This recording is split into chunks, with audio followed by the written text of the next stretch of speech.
deep fried hot dogs we're with the talking about here. collectible helmet. You get to collect a wearable helmet. Look at her hand. But what do you think a soft serve in that helmet is now? It's probably $12 or $14. Is it 12? I don't know. I'd like soft serve more than that though.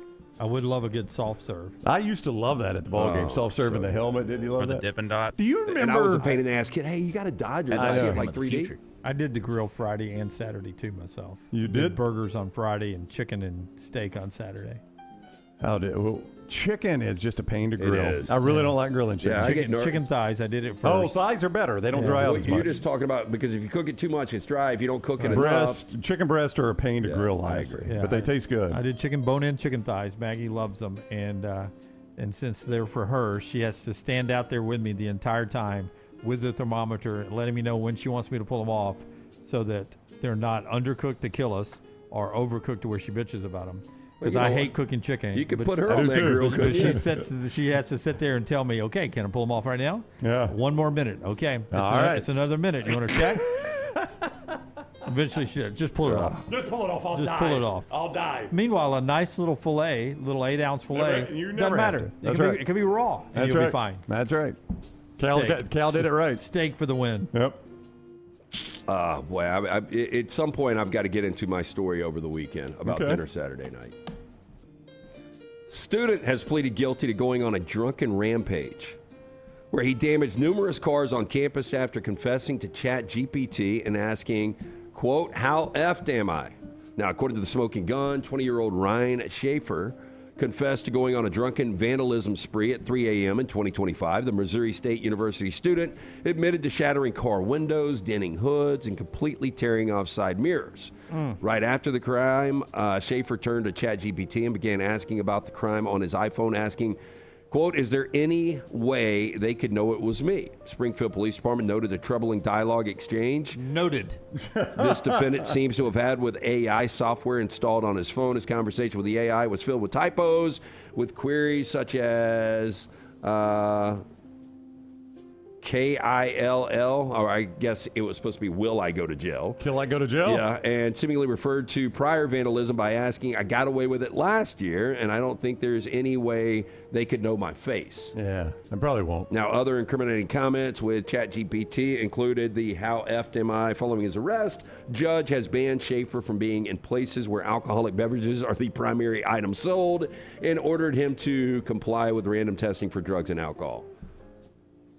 I think he got off easy. I mean, just tearing shit up, and he'd done it before. Literally a smoking gun on his computer there. Yeah. We were talking yesterday, little supper club get together after golf, celebrating a couple of graduates in our supper club, and we were talking about AI and all it can do, like in the corporate world.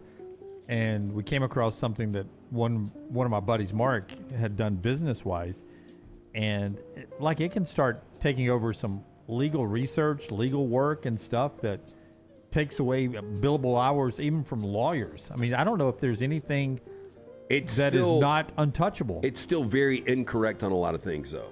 Yeah, it does some great things, but like the other day somebody sent me, "Hey, the robot just told me," because we were talking about billionaires.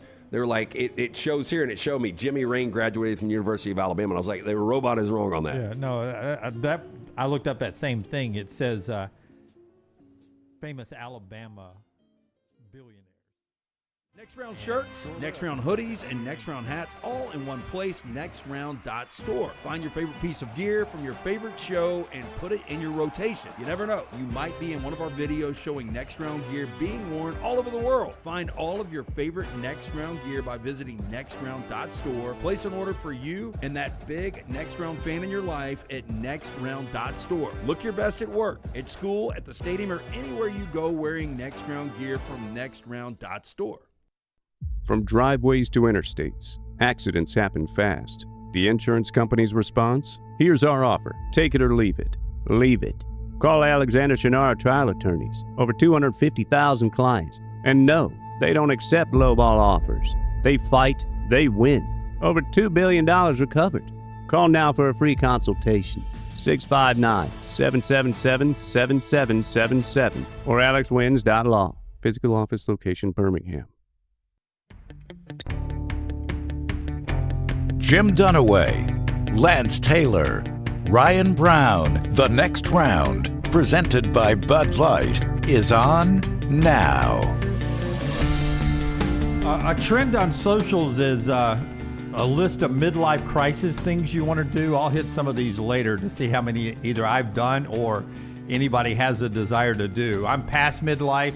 You guys behind the glass aren't there yet. We'll just see if any of this resonates later in the show. We'll do our 4 downs, our trash. Clay Travis, our usual Tuesday guest, is with us. A ton of college football. We have a ton of Brooks graphics and ideas that he gives us that we'll get to in the show, probably some here in the opening segment. But we got to start. I'm not an NBA basketball fan, and we rarely lead the show with NBA basketball.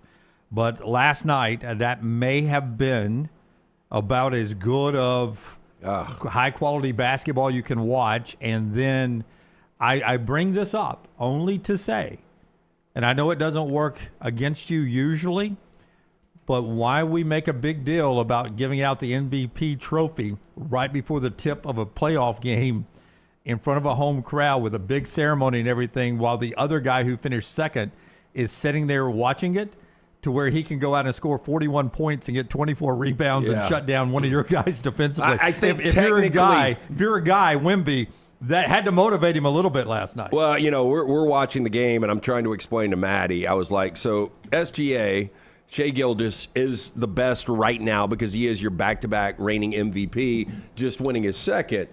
But Wembanyama is the future, like for the next, starting maybe even right now, for the next 7 years to 10 years, he's going to be the best player in the league.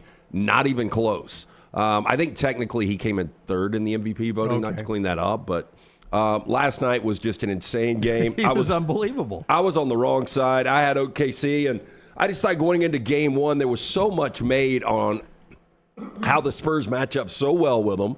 They're now 5-1 this season against Oklahoma City, the only team that really has any chance against Oklahoma City consistently has been the Spurs. But for him to go out and go 41-24, and arguably their second best player, De'Aaron Fox, was on the bench with an ankle injury. Yeah, and then what he did defensively, Brown, against Chet Holmgren, he held him. Chet played 41 minutes, and he had 8 points, 8 rebounds. Yeah, 2 of 7 from the field. Chet's got to be much, much better if they're going to get back into this series. He had a massive block against Wemby that forced overtime or double overtime or something, but other than that, it wasn't Chet's night, and it was all Wemby. So the 2 greatest postseason performances I can personally remember watching in the NBA, and you guys probably differ on this, both happened actually, ironically, against the Celtics. Jordan's 63. That's my number one. Against the Celtics, which I believe was an Eastern Conference Finals, if I am not mistaken. I don't know what game it was in. I'm not even sure it was the conference finals, but it was a playoff game for sure. You're going to look that up, Lance? Because I remember my other one was not an Eastern Conference Finals. It was a semifinals. It was young Jordan at Boston before Jordan got some help around him. I'm pulling my best because I'm just figuring what I'll the go back and numbers look were. at the other one. Yeah.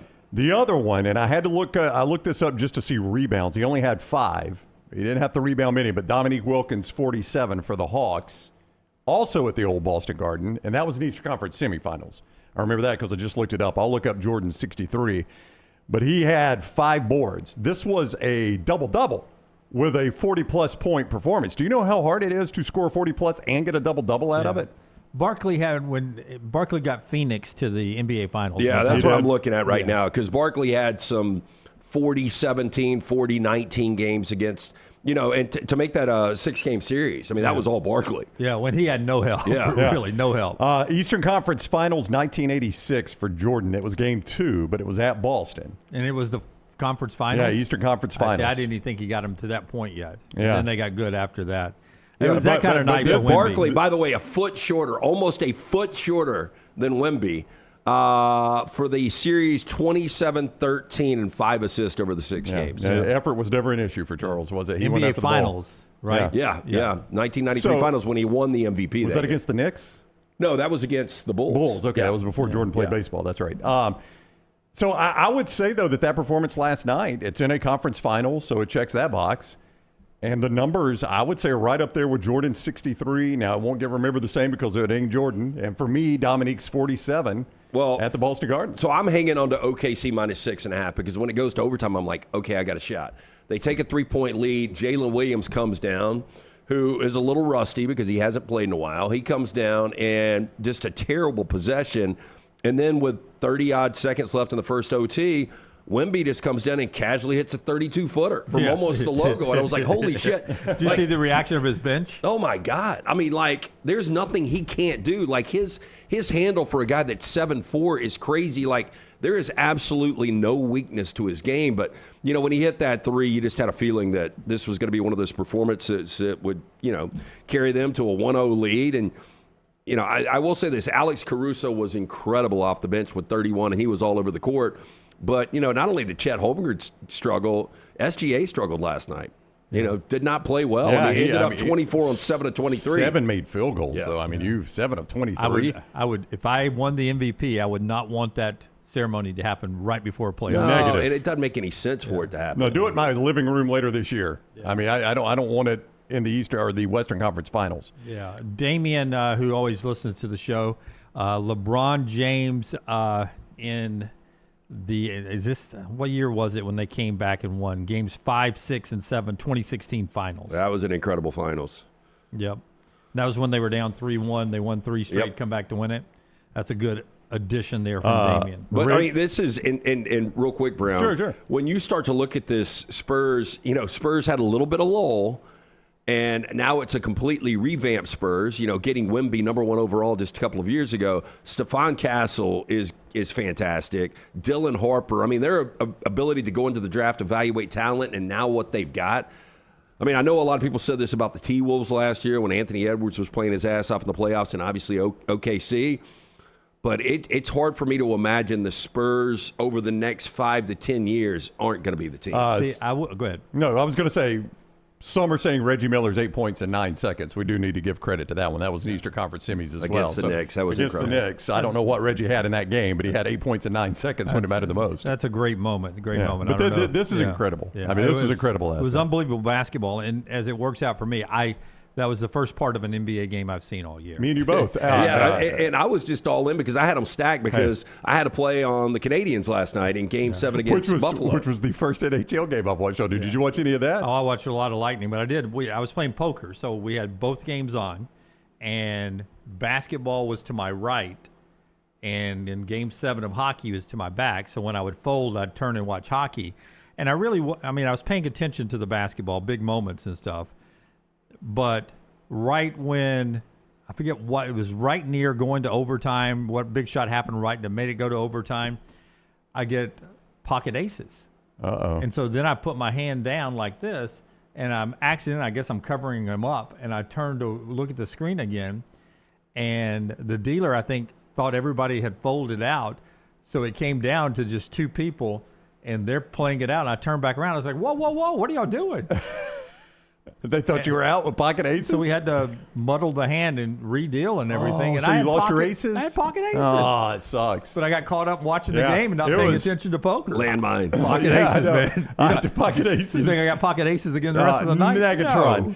I texted my buddy Brian Rosenberg, one of my golf buddies, big New York Rangers fan, huge hockey fan. Always bust my balls because we don't talk hockey on the show. He's like, "Oh, come on to talk hockey." I was like, "Rosie, nobody cares anything about hockey." I thought the Sabres were going to win it in overtime in the first 12 seconds. So I had to text him. I was like, "By the way, I'm watching my first hockey game of the year," and he goes, "Well, welcome aboard. You've picked a good one." And he said, "Who are you pulling for?" I said, "Well, you know, I'm a lifelong Dolphins fan, so I'm just taking my Bills hate and transferring it to the Sabres. I am all Canadians." He's like, "I cannot believe you cheer against America." What so un-American That's what he said. on election day. And I said, "Well, I'm going to let Carolina fight for America's freedom. I am just trying to get Buffalo out of this." But I was all in with the Habs last night. What a game, though. And, you know, they had an opportunity to go up 3-0 because they're up 2-0 in the first, and then they had a breakaway. An unbelievable save. And once Buffalo scored their first goal, it completely changed the game. So what you probably missed without the volume, Buffalo got a goal late in the third, but they had blown it dead because they thought, I guess the puck stopped in the crease as a dead puck. Yeah, right? it was between the goalie's knees, Yeah, they basically. thought he had possession, so they blew it dead, and then Buffalo scores right away and then loses in overtime. And I'm like, that's the most Buffalo franchise loss ever. It's just like the Bills. Is it the most jinx, bigger topic here, most jinx city when it comes to championships? The legendary Sean McDonough owned the game. So I know none of this, right? I don't follow hockey. I know none of this. And Sean McDonough in the third period says, and you know Buffalo fans are like, well, there it goes. McDonough says, this is actually the 8th Game 7 in postseason history for the Buffalo Sabres. They are 1-6 in the first 7. And I'm like, well, of course they are. Well, they haven't won a Game 7 in 5,000 days going into last night. But instantly you go back to the Bills being up against the Oilers, right? And he started bringing it up. He's like, this is a city that's had to deal with. No, they came back. Yeah, they came back. But the Bills are 0-4 in Super Bowls. That's right. The Sabres are 0-2 in Stanley Cup Finals. He brought it up. He was like, this is the same city that has dealt with the wide right, the Music City Miracle. I mean, he just started listing all the heartbreak for Buffalo, and I'm like, that's tough. This is a brutal city to be a fan in. Again, why you do certain things. Buffalo, the home team last night, but in the playoffs they were 5-1 on the road, 2-4 at home. So what do they do before Game 7? They pack up and they go stay in a local Buffalo hotel to emulate what they do on the road before Game 7 last night, and it didn't pay dividends. They end up losing. That's a great game, though. That's Pro Sports last night. You get the Cavs and the Knicks going tonight, 7 o'clock Central Time, ESPN, 8 o'clock Eastern, for Game 1 of the Eastern Conference Finals. And as LT said, likely whoever wins this going to get blasted in the finals by the Western Conference champions. But you can get a play on that from Lance's Lock, lanceslock.com, and our friends at Hemp Hill Services. Yeah, we did have the Canadians last night. We did have OKC, but we were 2-1 baseball, so we did have a winning night. We're coming off another winning week. I told you about our 7-2 Sunday. Jump on board and win with us. We will have Game 1 of the Eastern Conference playoffs up and available at lanceslock.com. You can buy the daily package, weekly, monthly, annual package, all up and available, all brought to you by our friends at Hemp Hill Services. Hunter and the guys were out yesterday. My system, the problem, when I told him we went to 58, he's like, how in the hell did you get it to 58? And I was like, I don't know. I had it on 68. Well, guess what? And it went to 58. He's like, I already know the problem. This thing's frozen. And so we went down, and the whole thing was frozen up. They thawed it out. So the system was back working. I only had to sleep downstairs for about half the night. Boy, they have patched you right along this whole spring. They have. It was running at an even 70 this morning, which I can handle right now, but they did get it up and running. That is what you get from our friends at Hemp Hill Service. Just the absolute best in the business when it comes to the plumbing, the heating, the cooling, any of these issues. Trust the name. Birmingham has trusted since 1954 for any and all of these. For more information, hemphillservices.com. Hard to stop a train. Call Adam, Chad, Andrew, the guys there, 205-229-2090 or hemphillservices.com. Several people, including Greg from Pell City, texting and sending me on Twitter that, Brown, you're incorrect. Michael Jordan's famous 63 points was round 1, game 2 of the NBA playoffs in 1986. Round 1, not the finals. Not the conference finals. My apologies. Yeah. The robot technically was wrong, but I repeated the robot, so that makes me wrong. That makes you wrong. In his free countdown to kickoff as we jump to college football, we're about to discuss the last 10 Alabama quarterbacks, who was the best and who was number 10 on the list. Brought to you by our friends at Innisfree, who brings our countdown to kickoff to 102 days. 102 days. Your game day tradition is Innisfree Irish Pub in Tuscaloosa and Lakeview. Irish-inspired pub food, the signature Irish gold sauce, and always a world-class atmosphere at Innisfree. Innisfree countdown to kickoff 102 days. All right, give me Brooks's microphone. Brooks, tell everybody the question you ask us. So I asked the panel to rank the last 10 starting Alabama quarterbacks. Disclaimer before the Alabama fans jump in the chat, this does not include, Cooper Bateman or, regular Blake starter. Barnett. Yeah, or regular starters, Tyler Buckner, I think, started a game. So full-time starters, last 10 quarterbacks, which dates back to Greg McElroy. So this really takes us back almost to the very beginning of the Saban years, at least from the national championship Saban years in 2009. Basically, you can just go ahead and say you didn't go 11, you left John Parker Wilson off. That's basically what you're saying. I did, sure. Yeah. I mean, 11 is a weird number to rank, though. So. But as you know, 11 is odd, right? JP would have been, there would have been a couple of people behind him, by the way, on my list. But this show loves JP. We'd rank him higher just because we love him. 100%. So here are the quarterbacks that are in for the rankings, 1 to 10, and we did our own rankings, and a photo here will show you all the guys. Actually, here are our rankings, ranking the last 10 Alabama starting quarterbacks. Here is 10 through 6. By the way, McElroy does not listen to the show, right? I do. Okay. That's awful high for Greg. I love me some Greg. Very, very, very, very, very high. Greg McElroy Oh, here we go. was a quarterback that won a national He championship did. first off. A lot of these guys. So did Coach. And then you go back in the 2010 year where a lot of people melded in the offseason. McElroy had great numbers. He did. 2010 was his best year. There's no doubt about it. Yeah, And look, I- a very and I good always quarterback. I didn't have him all the way down. Yeah. I will go back to the SEC championship game 2009 when I'm always defending Greg McElroy, and go back and look at that game. Just throw that in and watch it one day, and you tell me Greg McElroy didn't have a star-studded He game. did. That was his best game, maybe of the season that year in 2009. Yeah, but if we're going high moment games, toe to toe, Jay Coker had bigger high moment games. I did. Yeah, Coker played his best in the postseason. Greg only played one postseason game beyond that SEC championship, and it was a game plan where they were going to run the crap out of the football. He did not throw it an awful Okay, lot. I will go before the SEC championship game. You're down That's on the right. road at Auburn, and you Yep. got to put together a Big drive. drive Yep. to win it, Big and then you drive. throw it into the end zone. Coach trusts you enough to I throw know. it into No, the end no, zone. no. I'm not that trying was to take- Greg McElroy too. Not trying to Again, take he's not shots. going to listen to the show. I cannot believe you have Ty Simpson at 8. I can't believe you'll have Ty Simpson in the top 5. He was the he Oh was my the God, he number was the 13 lone draft bright pick. spot. He was the only thing offensively that was worth a shit last year. That's right. I could also be the best-looking girl at. I don't want to name a place because Floribama. I love the Floribama. I do They're too. all good-looking women. Okay. Yeah, I was going to go someplace bad. Are you accusing them of recency bias, Jim? Yeah, I think I'm he just is. saying, Ty Simpson won a playoff game. He doesn't belong in the top 5 of this list. I will be interested to see how many, like almost chronologically, I found that interesting in the rankings that y'all have as we continue. Well, to I would unveil. just say if you put Ty Simpson on any of those teams, when I'm talking about 2014, 2015, 2009, 2010, I mean, is there any difference? Outside of 14, they probably closed the deal with Ty Simpson instead of Blake Sims. Yeah, I mean, what's crazy is Blake Sims finished at Alabama as the school's single-season passing leader, and we all have him 10th. That shows you how difficult this list is. Well, he had immature Lane Kiffin play calling at the semifinal game in the Sugar Bowl. Well, and he also that hurt Blake. It did, but he threw a critical end zone interception there, which probably cost Alabama a shot at winning the game. Honestly, Okay, I have Milroe 9th. You guys have him 7th. Did you guys just do the list together? I copied off Lance's paper. I'll ask that. Did Lance do his list, and then Brown, you copy his Lance, hairstyle? I forgot to turn mine in. I called that. I would say this about Milroe. I mean, the inconsistencies killed him, but at his best, he was unfreaking stoppable. Yeah. I went tie 8. So of the Boer quarterbacks, I have them Milroe, Simpson 9 and 8, Coker 7 for me.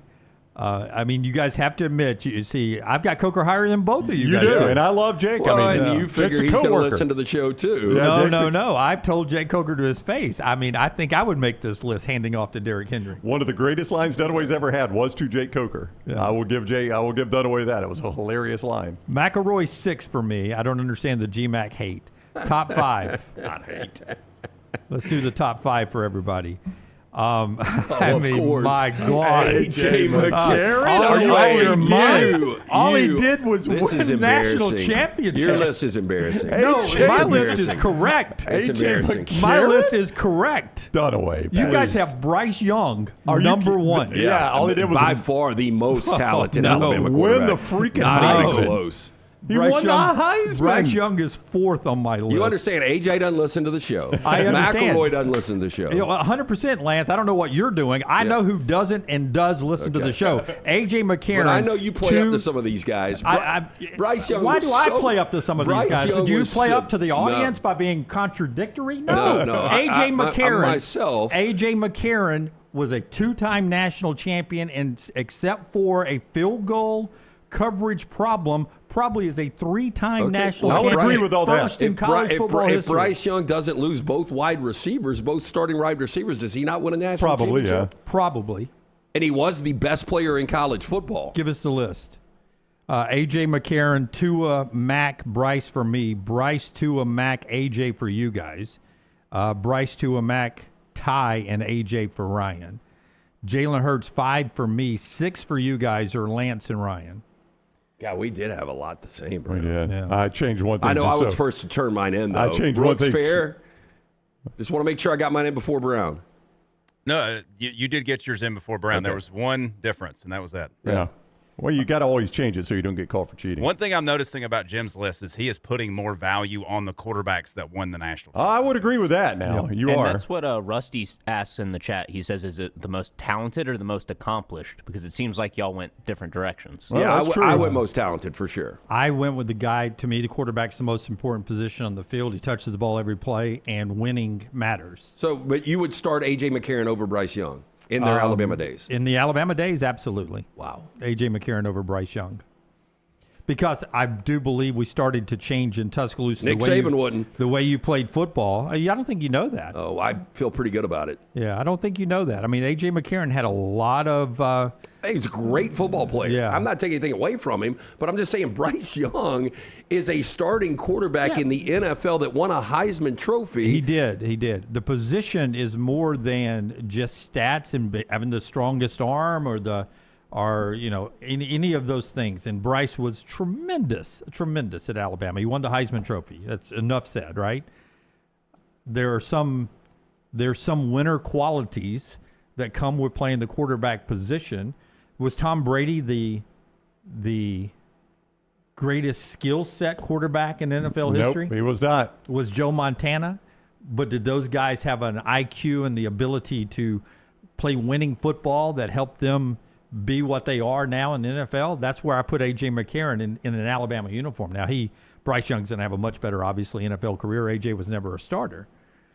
But A.J. McCarron, in his Alabama uniform, to me, was the best quarterback in Alabama. Well, and I think we all shit on Mac Jones a little bit. I just didn't know It's where else hard. to put him. It's Yeah. hard because it was 1 year. Well, it was 1 year, but it was It by was far an the best amazing year. year. I mean, he had the best year of any of those guys. But that was also difficult with Simpson.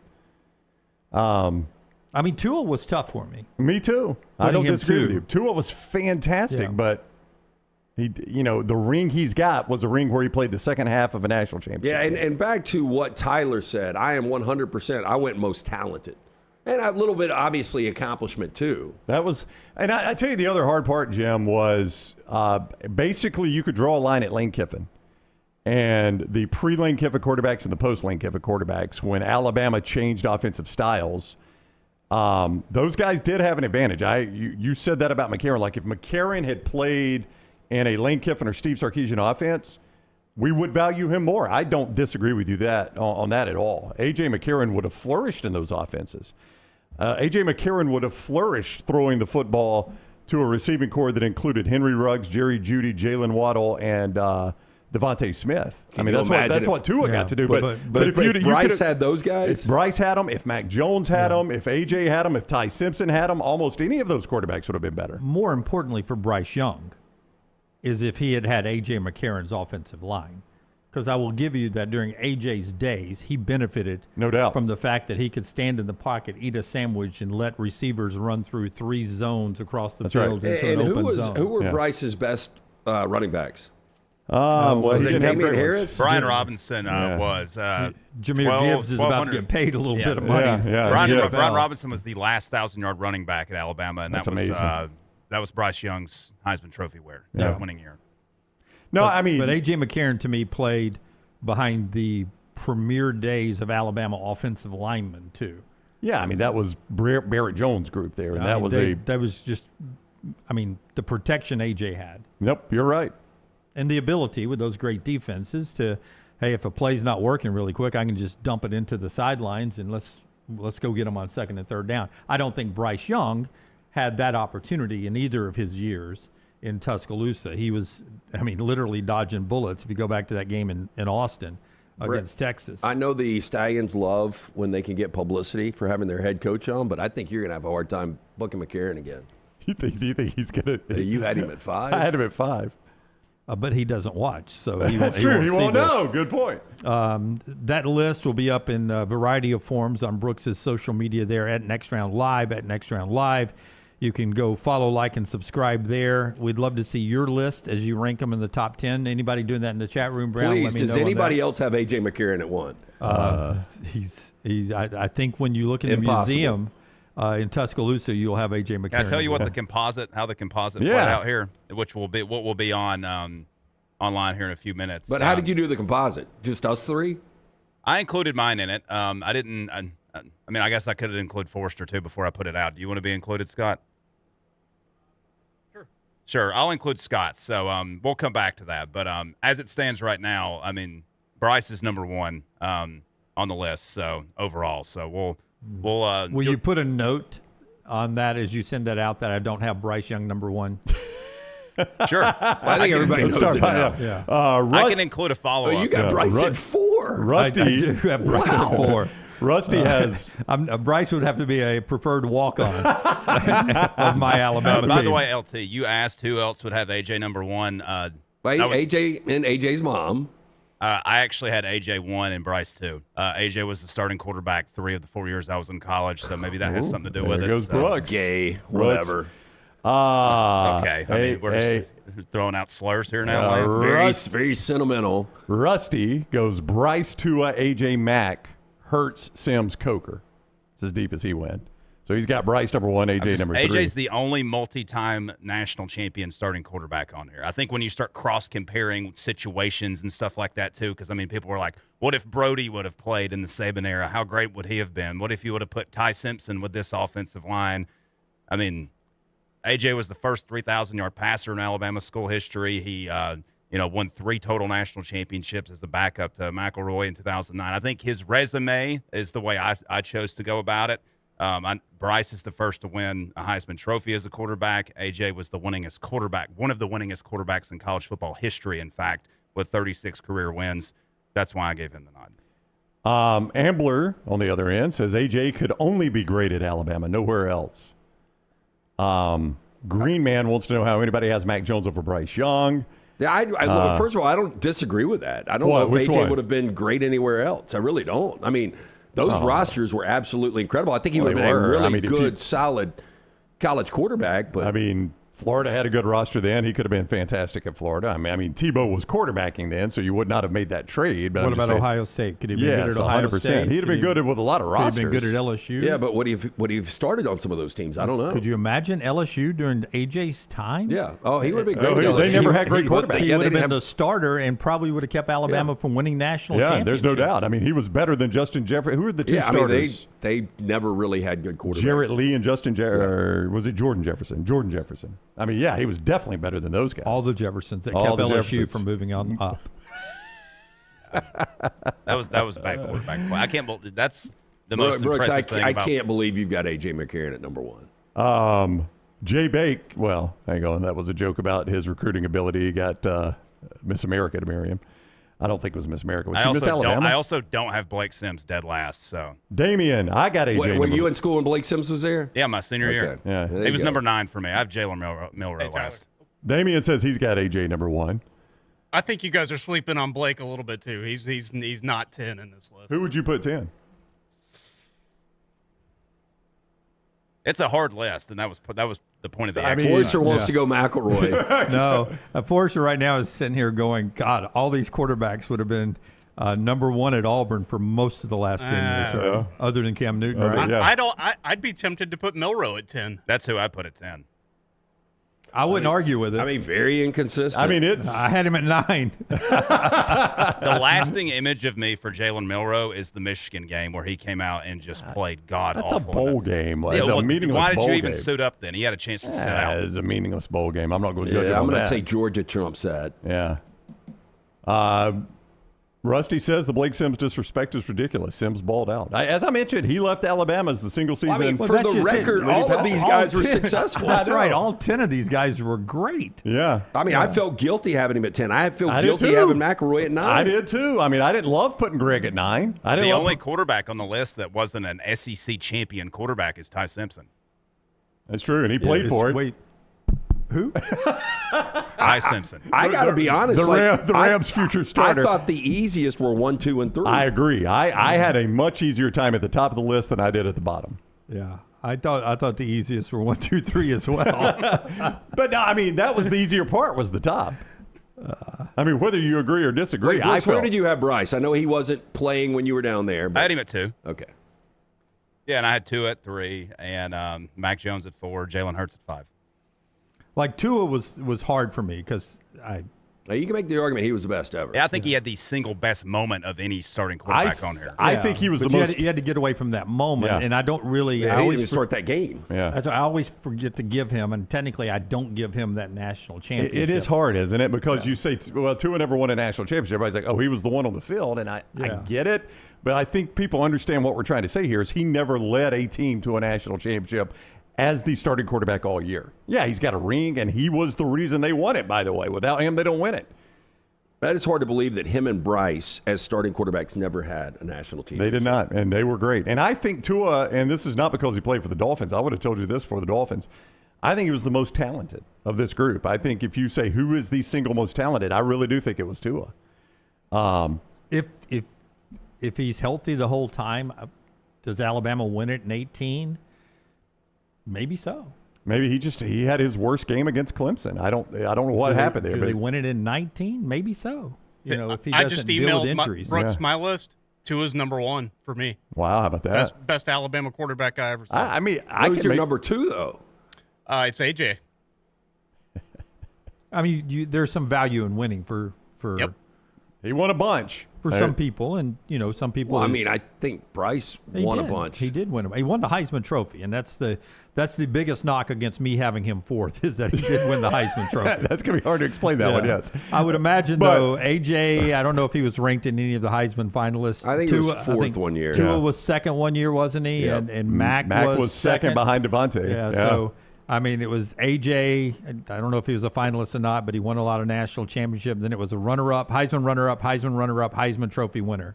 Yeah. And did Jalen Hurts? He was a Heisman runner-up at Oklahoma. Well, he was at Oklahoma. Yeah. Yeah. So, and then GMAC. Greg's been to the Heisman Trophy. Yeah. All right. That's our ranking the last 10 Alabama starting quarterbacks.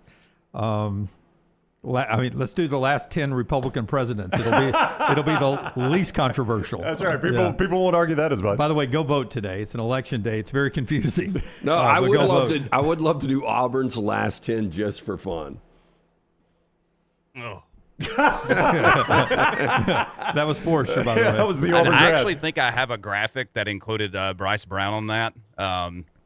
Looking comparatively at the last 10, I think the only 3 that were any good were Auburn or Cam, Nick Marshall, and Stidham. Yeah. Yeah. I mean, that's pretty much it. Yeah. I mean, it would be fun Put to some rank 'em. respect on Barrett Trotter's name. You know what would be interesting if people Sean did this White. around the country? How high would they have Bo Nix? Because Bo Nix was not good at Auburn. He wasn't great at Auburn, and you remember it so much more fondly now because of Oregon and the different Broncos. Yeah. 100%. One more thing to get to here in this opening segment after LT tells us about our friends at Hoover Toyota. Hey, look, if you are in the market, I had one of our listeners reach out yesterday and was telling me his Tundra, he has driven it in the ground. He's ready for a new one. And he was like, who do I go see at Hoover Toyota? I hear you talk about your Land Cruiser, and I was like, you need to go see Harold, all the fine folks out there, reliability, safety, something that's going to hold its value. It is the Toyota. Hoover Toyota has been serving Birmingham, Alabaster, Vestavia for over 20 years with their philosophy to give information to their customers. Their inventory offers a fantastic selection. On-site finance department provides affordable financing options. View their inventory and great pricing today. Stop in Highway 150. You can also go online anytime to check out that inventory, hoovertoyota.com. Stopped by and saw their certified used cars and trucks last night on my way to play poker right out in that area, and just a huge selection. And they moved so many units off that certified used car lot. Check the inventory if you're looking for something used as well. It's just unbelievable out there at Hoover Toyota. The one more thing to get to, let's bring Ty Simpson back into the conversation. Fanatics does this every year. They get the rookies together, the first round draft picks, the rookies, and they throw them in uniform. They take a picture as part of the rookie symposium. Here's the picture from the NFLPA, some great-looking uniforms there. But all the uniform folks noticed that the folks at Fanatics, when they handed out uniforms to the rookies, screwed up on Ty Simpson. Yep, they sure did. That's They the put old the number. old uniform on them. Terrible. On your 2 first-round picks, so much so that the Rams' official social media never used the photo from the NFLPA. Oh, wow. And Fanatics and the NFLPA ended up taking that photo down.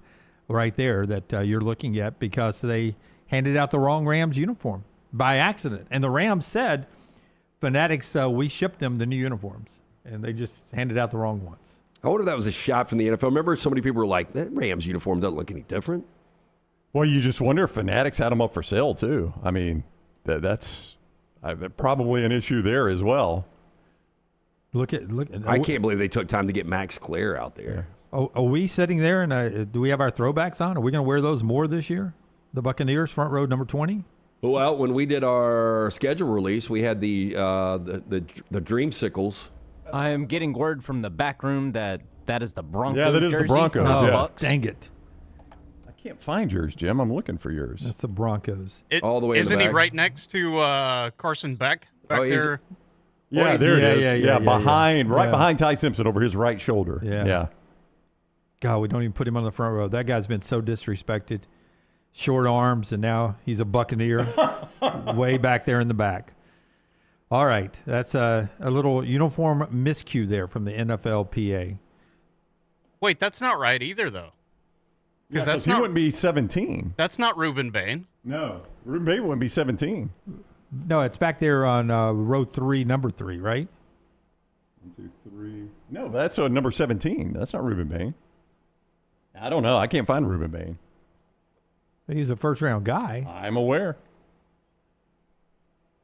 It's not him right behind the Chiefs at 14? That's where I thought it was, but is Ruben Bain wearing 17? Okay, these aren't first rounders. Yeah. Because that's Garrett Nussmeier Yeah. next to.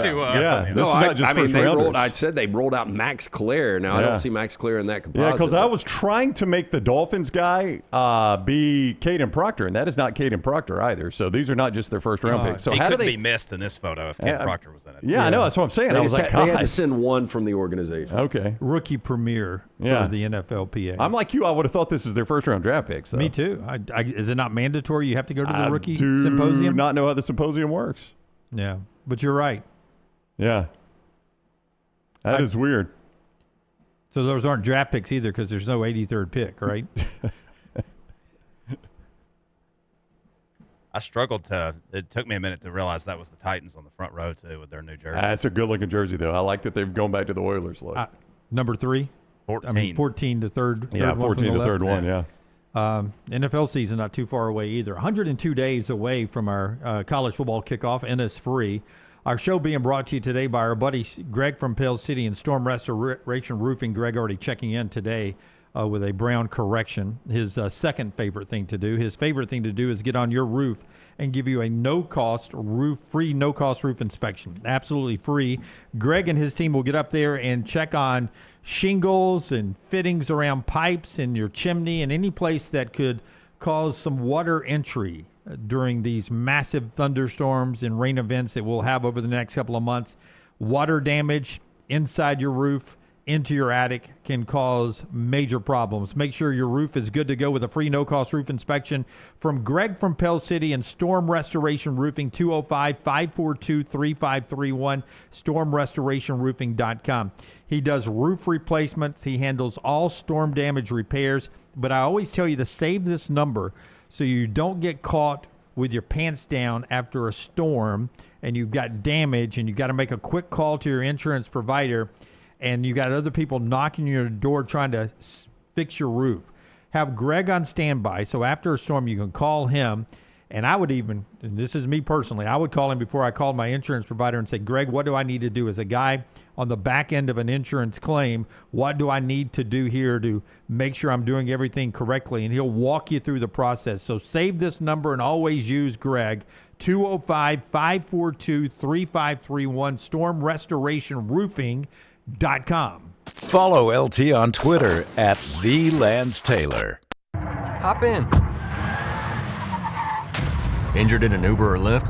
Here's the problem. Was it the driver's fault? The other car? The app company? Good luck figuring that out while you're trying to heal. Alexander Shinar Trial Attorneys, they've got a guy for rideshare accidents. And here's the best part. They don't get paid unless you do.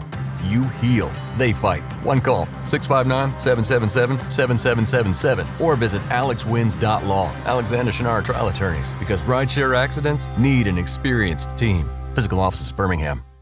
Sterling and the fine folks at Champy's Chicken on Highway 119 in Alabaster want to welcome you in for a great lunch or dinner starting at 11 a.m. every day. Chicken that's brined overnight and cooked to order, and the taste of the Delta with those Delta recipe tamales. Champy's is perfect for all your tailgating needs this football season. You can also choose Champy's for your next party, wedding, or birthday.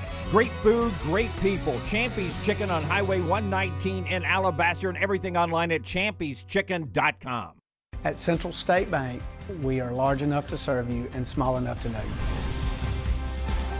Manage your money with ease, whether it's mobile banking, hassle-free checking, competitive loans, business solutions, or personalized financial advice. We're your hometown bank with big-time service. Visit us today and experience banking made simple, because at Central State Bank, you come first. Member FDIC. Never miss anything from the next round when you listen on demand through the podcast platform of your choice: Apple, Spotify, iHeart, or Google Podcast, wherever you listen. Always like, follow, subscribe, turn on automatic download so you can catch every part of the next round. Listen anywhere in the world, anytime on the Next Round podcast feed, and support the show by following, subscribing, and turning on automatic downloads on any podcast platform. Listen anywhere in the world, anytime on the Next Round podcast feed. Thanks for always making the Next Round a big part of your day. Remember the name Way to Wellness if you're battling weight loss in your life. I'm Jim Dunaway from the Next Round. There was a time I was over 216 pounds until Way to Wellness helped me lose 45 pounds, and now for over 2 years, they've helped me keep that weight off. Here's their website, aplanforme.com, aplanforme.com. That's a great name for a website because there's no cookie cutter plan. Everything is designed specifically for you. No contract, no sign-up fees, and your first consultation is free at Way to Wellness.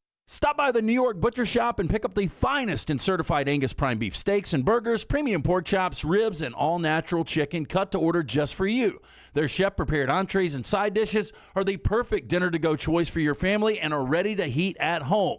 With a great selection of fine wines and desserts, the New York Butcher Shop is your one-stop dinner shop. 2 locations to serve you: Cahaba Heights and on Highway 119 in Greystone. The New York Butcher Shop. Rare quality, well-done service.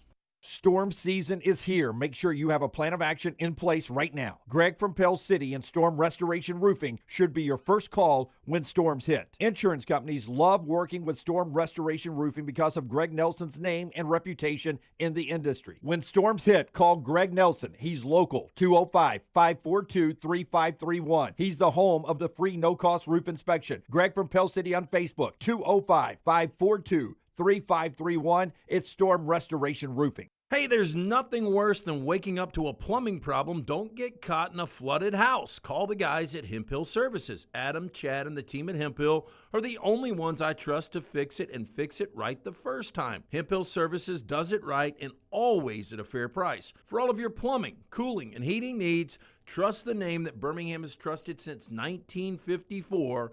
That is Hemp Hill Services. Call now, 205-229-2090. That's 205-229-2090.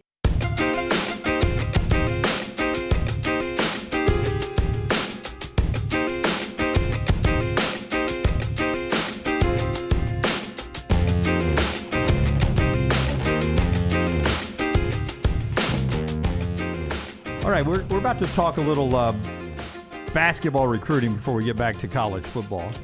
Brought to you by our friends at Kalshi, where you can play tonight's odds in the Eastern Conference Finals Game 1, and a lot of fun there at Kalshi. I wonder if you had the A's at Kalshi last night, up 1-0 with a no-hitter going to the bottom of the ninth. I was going to do that as a whole reaction segment, but for those that missed it, JT Ginn no-hitter going into the last inning. Yeah, so he gives up a leadoff single to start the bottom of the ninth and then a 2-run homer, and you go from maybe one of the great moments of the 2026 season to losing the game. Yeah, it was unfortunately, his team was only up 1-0 with he had a no-hitter going. Gosh. Well, try to find some run support tonight. You can do it at Kalshi. Legally available in all 50 stakes. Take a position not only on Game 1 tonight with the Cavs and the Knicks in the Eastern Conference Finals. Looks like people are pounding the Knicks right now. But you can also take a lean with American politics As Dunaway said earlier, it is Election Day. Take a look at that. Also, pop culture, all available. Most important thing, though, Brown, is download that app, Kalshi. And use code TNR, because when you use code TNR, you get $10 on your first $10 position at Kalshi. Like Lance said, Knicks 69%, Cleveland 31% for tonight's Eastern Conference Finals Game 1 up in New York. And you can play that right there at Kalshi.com or on the Kalshi app. Code TNR gets you $10 on your first $10 position with our friends at Kalshi. Okay, we'll do this backwards in my outrage department for LSU. Former pro guard R.J. Lewis Jr. has signed with LSU this morning, according to Pete Nakos. Lewis was the 2025 Big East Player of the Year. He has played – do those logos for me, Brownie. That is going to be St. John's. Then UMass St. John's. Yeah, that's right. I got them out of order, didn't I? Then we got in the NBA a little bit with the Jazz. Then we got in the NBA a little bit more with the Celtics. And now we're back in college basketball with LSU. It's crazy. Except for one thing, Jim Dunaway. He's technically not eligible to play college basketball right now. He's gonna sue to try to get his eligibility back. I think this other guy will need some court stuff as well, but apparently it's a $5 million deal to come play basketball at LSU for Yam Mador, who is a star in the Israeli Basketball League. He was picked 47th overall by the Boston Celtics in the 2020 NBA draft.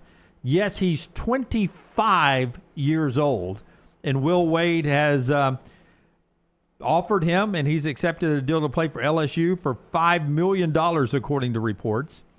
But don't get lost in the $5 million. This 6'3" guard who can fill it up was drafted in the NBA draft in 2020 during the pandemic. Is this what we want college basketball to be? The Thunder won the championship last year as the youngest team in the NBA. I mean, I think their average age was like 24 years old. I think this is what you want if you're a head coach in college basketball. I think you want salty 23, 24-year-old veterans. 25? 25's getting up there. He That's was kind of the Australian punter in college football. So the 2020 draft, I mean, how long, for many reasons, does that feel? 2020 NBA draft. And now I guess you're going to be a freshman at LSU? So he never used any eligibility? I mean, depends on what you call eligibility. I don't know, man. It's just, I said this in the Bediako thing. Do I think this is right? No, I don't think this is right. But, buddy, where we've chosen to draw this line is super weird to me. Like, Bediako was eligible, but these European pros that are 23 and 24 are eligible. Bediako ineligible, a guy that's played actual pro ball across the pond. That was cross pond. Doesn't matter. That's their college, so he's eligible. Why we draw the line there baffles me. Quite the loophole, but, I mean, if you guys are an LSU fan, are you not kind of excited? Like, I don't know. Tell him what you heard, that guy. There was I can't remember his name. It's on the same station with Moscano and Hester down in Baton Rouge. And the guy was like, listen, I want LSU to be good. You know, it's good for business. Like we always say, it's good for business and all that, but this guy's 25. He was in the pandemic NBA draft. Is this really what we want college basketball to be? I mean, it's stupid, but I'm saying everybody else is going to start doing this. Well, I mean, the outrage for the Bediako thing last year was real. Like, everybody coast to coast was like, this is ridiculous. Of course, Alabama got an Alabama judge to approve this. What is Alabama doing? It even felt dirty to me. I didn't love it. I mean, like, people thought I was for it. I'm like, I don't love that that's what this has become, but how do you say this guy's ineligible, but these other guys, but nothing to see but here? The most ridiculous but everybody since that seems like it's been worse than Bediako. But the most ridiculous was Bediako wasn't that good. You know, I mean, if he would have been a major factor, then I can understand the outrage. I mean, I guess just the principle of it was the outrage. But in case you are wondering, well, who else was in the 2020 NBA draft? Anthony Edwards, Minnesota Timberwolves. Tyrese Halliburton was drafted by the Sacramento Kings. He's been pretty good. Tyrese Maxey was drafted by the 76ers. He's been great. I mean, you can see how this guy got pushed down to 47 pretty quick. Look at that draft. I know. No, it was a good draft. But, I mean, my point is these guys are entering second contracts. Oh, they're playing into second contracts. They're playing second contracts in the NBA. This guy's about to play at LSU. It's insanity. Surely this can't pass. Surely it can't pass. We'll see.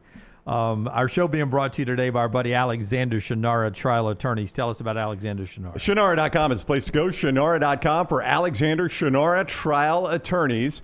You don't pay a dime unless they win your case with Alexander Shinara Trial Attorneys. That is very important. And do they win cases? Boy, do they. How about $2 billion recovered for their clients? And that number is climbing, by the way, because the clients continue to climb. You don't pay a dime unless you're one of them that has won there at Alexander Shinara. And he doesn't just handle personal injury cases. I know, like, he's made his name for that, and a lot of people think that's all he does. You cannot be more incorrect. How about fire and storm damage cases, bad drug and device cases, workers' compensation, employment cases, all those things under one roof. Alexander Shinara Trial Attorneys, Shinara.com, Shinara.com. Auburn was brilliant back in 2010 on how they handled Cam Newton that whole season with those allegations going on. And if you remember, it got to a point where 1 week Auburn themselves declared Cam Newton ineligible on a Monday, and before the game on Saturday, he had been reinstated and eligible by the NCAA. They had done all the paperwork, and he had been ineligible for part of the week and been reinstated by game day on Saturday. That was brilliant. Fast forward to modern day time, where Brenden Sorsby's attorneys on Monday said to the NCAA, you have to expedite a decision on Brenden Sorsby. Texas Tech formally ruled him ineligible because of his gambling allegations, and then immediately applied for reinstatement. So it's in the NCAA's court now. And the attorneys for Brenden Sorsby has said they want them to rule quickly because they are going to court to file for a temporary injunction. Now, the goal here is not for them to win this case, but it's to get the temporary injunction so that Sorsby can play this year, and then they'll do the ruling after the season. Before we get too deep into this, Judge Philip Hayes is going to hear the case on whether or not the temporary injunction should be granted. You want to know what Philip Hayes looks like? Sure. That's him right there. Guns up. Yeah, that is not that's the Sorsby judge. Yeah. That's not an AI. Hey, does he have a bolo on too? That's not AI generated. With a freaking mascot. I mean, this looks like it's his car dealership. Does he have a bolo on? I don't know. It does look. It's either open collar or a bolo. It's that's fantastic. That's the judge that's going to rule this. I was about to say I don't think there's any chance that he plays next year, but if this is where it begins and ends, yeah. Well, I mean, I don't know if it ends there. And keep in mind, temporary injunction is different than a temporary restraining order. Bediako got the temporary restraining order from the Alabama basketball fan judge, and then when it moved to a temporary injunction, he lost in a Tuscaloosa court. I think Aguilar lost in a Tennessee court. Chambliss won in a Mississippi court, or Owen Heineke won in Oklahoma. Yeah. So it's sort of 50-50 right now on the temporary injunctions. Yeah, well, the temporary injunction is one thing, but when we're talking about those cases, a year at Ferris State to these gambling allegations, I think when you really take a deep dive on Brenden Sorsby and the allegations and what actually was transpiring, I don't think there's any chance he plays next year. I would be blown away. Now, the interesting thing is, if it's one of those, it's Texas Tech, hey, roll the dice and you want to risk being ineligible. Right. If I'm Texas Tech, I'm almost all in on Brenden Sorsby, and let's just see what happens. But I don't think there's any chance he plays. Here's the court case, though. This is what the attorney said. They got Brenden Sorsby to admit that he gambled on Indiana. That's right. So they can't hurt you with that in court. He admitted, I gambled on Indiana when I was an Indiana player. I was so addicted, says Brenden Sorsby in court filings. I'm so addicted that I bet on Turkish basketball games, Romanian soccer games, and doubles tennis events. That's how addicted I am. And here's the argument they're going to do that the NCAA, the college football playoffs, the Big 12, and Texas Tech and Indiana, all that in a group, have such relationships with gambling entities that allowed Brenden Sorsby to become addicted to the gambling apps. So in other words, DraftKings was a sponsor, or whoever was a sponsor. You guys are in bed with these. That's right. How can you punish me? They're your sponsors, and I'm one of your players, and how can you punish me for this? That's what they're going to try to argue in court. Yeah, it's an interesting strategy that they've basically just... They admitted to everything. Yeah, they've skipped right past discovery and said, we'll do discovery for you. here's everything I've done. Like, I am an addict. Like, I mean, and I do think, and I don't want to be cynical. Turkish basketball. Right. And I don't want to be cynical here because I do believe he's probably got an addiction, but I also believe they're trying to make him look as sympathetic as possible by highlighting just how deep his addiction went. Somebody if I that come gets into work drunk, it's not Bud Light's fault. No, it's not. I'm glad you brought that up because if you came into work drunk and then you were like, hey, I've got a problem through HR, then there is an obligation from a company That's right. to be able to do something We for need you. to get you help. It's probably the same thing with Sorsby. But I would say this, man, as talented as he is, what is this going to do at the next level? Like, I didn't watch Art Schleister play football at Ohio State, but that is a guy that had major addictions when it came to gambling, and it ultimately derailed his career, and he did prison time. Yeah. And I think he still might be in. But he was an incredible player, was he not? He was really good. I don't know what he had been at the NFL, but he was good at Ohio State. But they ended up getting him for fixing games, right? Didn't they? Yeah, eventually? probably. And it should be noted, Sorsby's not on the hook for any. There's been no red flags on him fixing any. No, I games. get that. But even if you've got a partner like DraftKings, he was underage at this time, which, again, I think you should be 18 or 19. Like, if you can serve in our military, you should be able to spend your hard-earned money the way you want, but legally couldn't gamble. And then it also is defined in the rules, the NCAA rules, that you can't bet on college football. Yeah. And by the way, it's also the NFL rules. And That's you right. can't do it at the facility and any bets at the facility. So that'll play in as he moves up into that important date. Well, that's what I was about to say. The clock is ticking here on both Sorsby and the NCAA because June 22nd is the NFL supplemental draft date.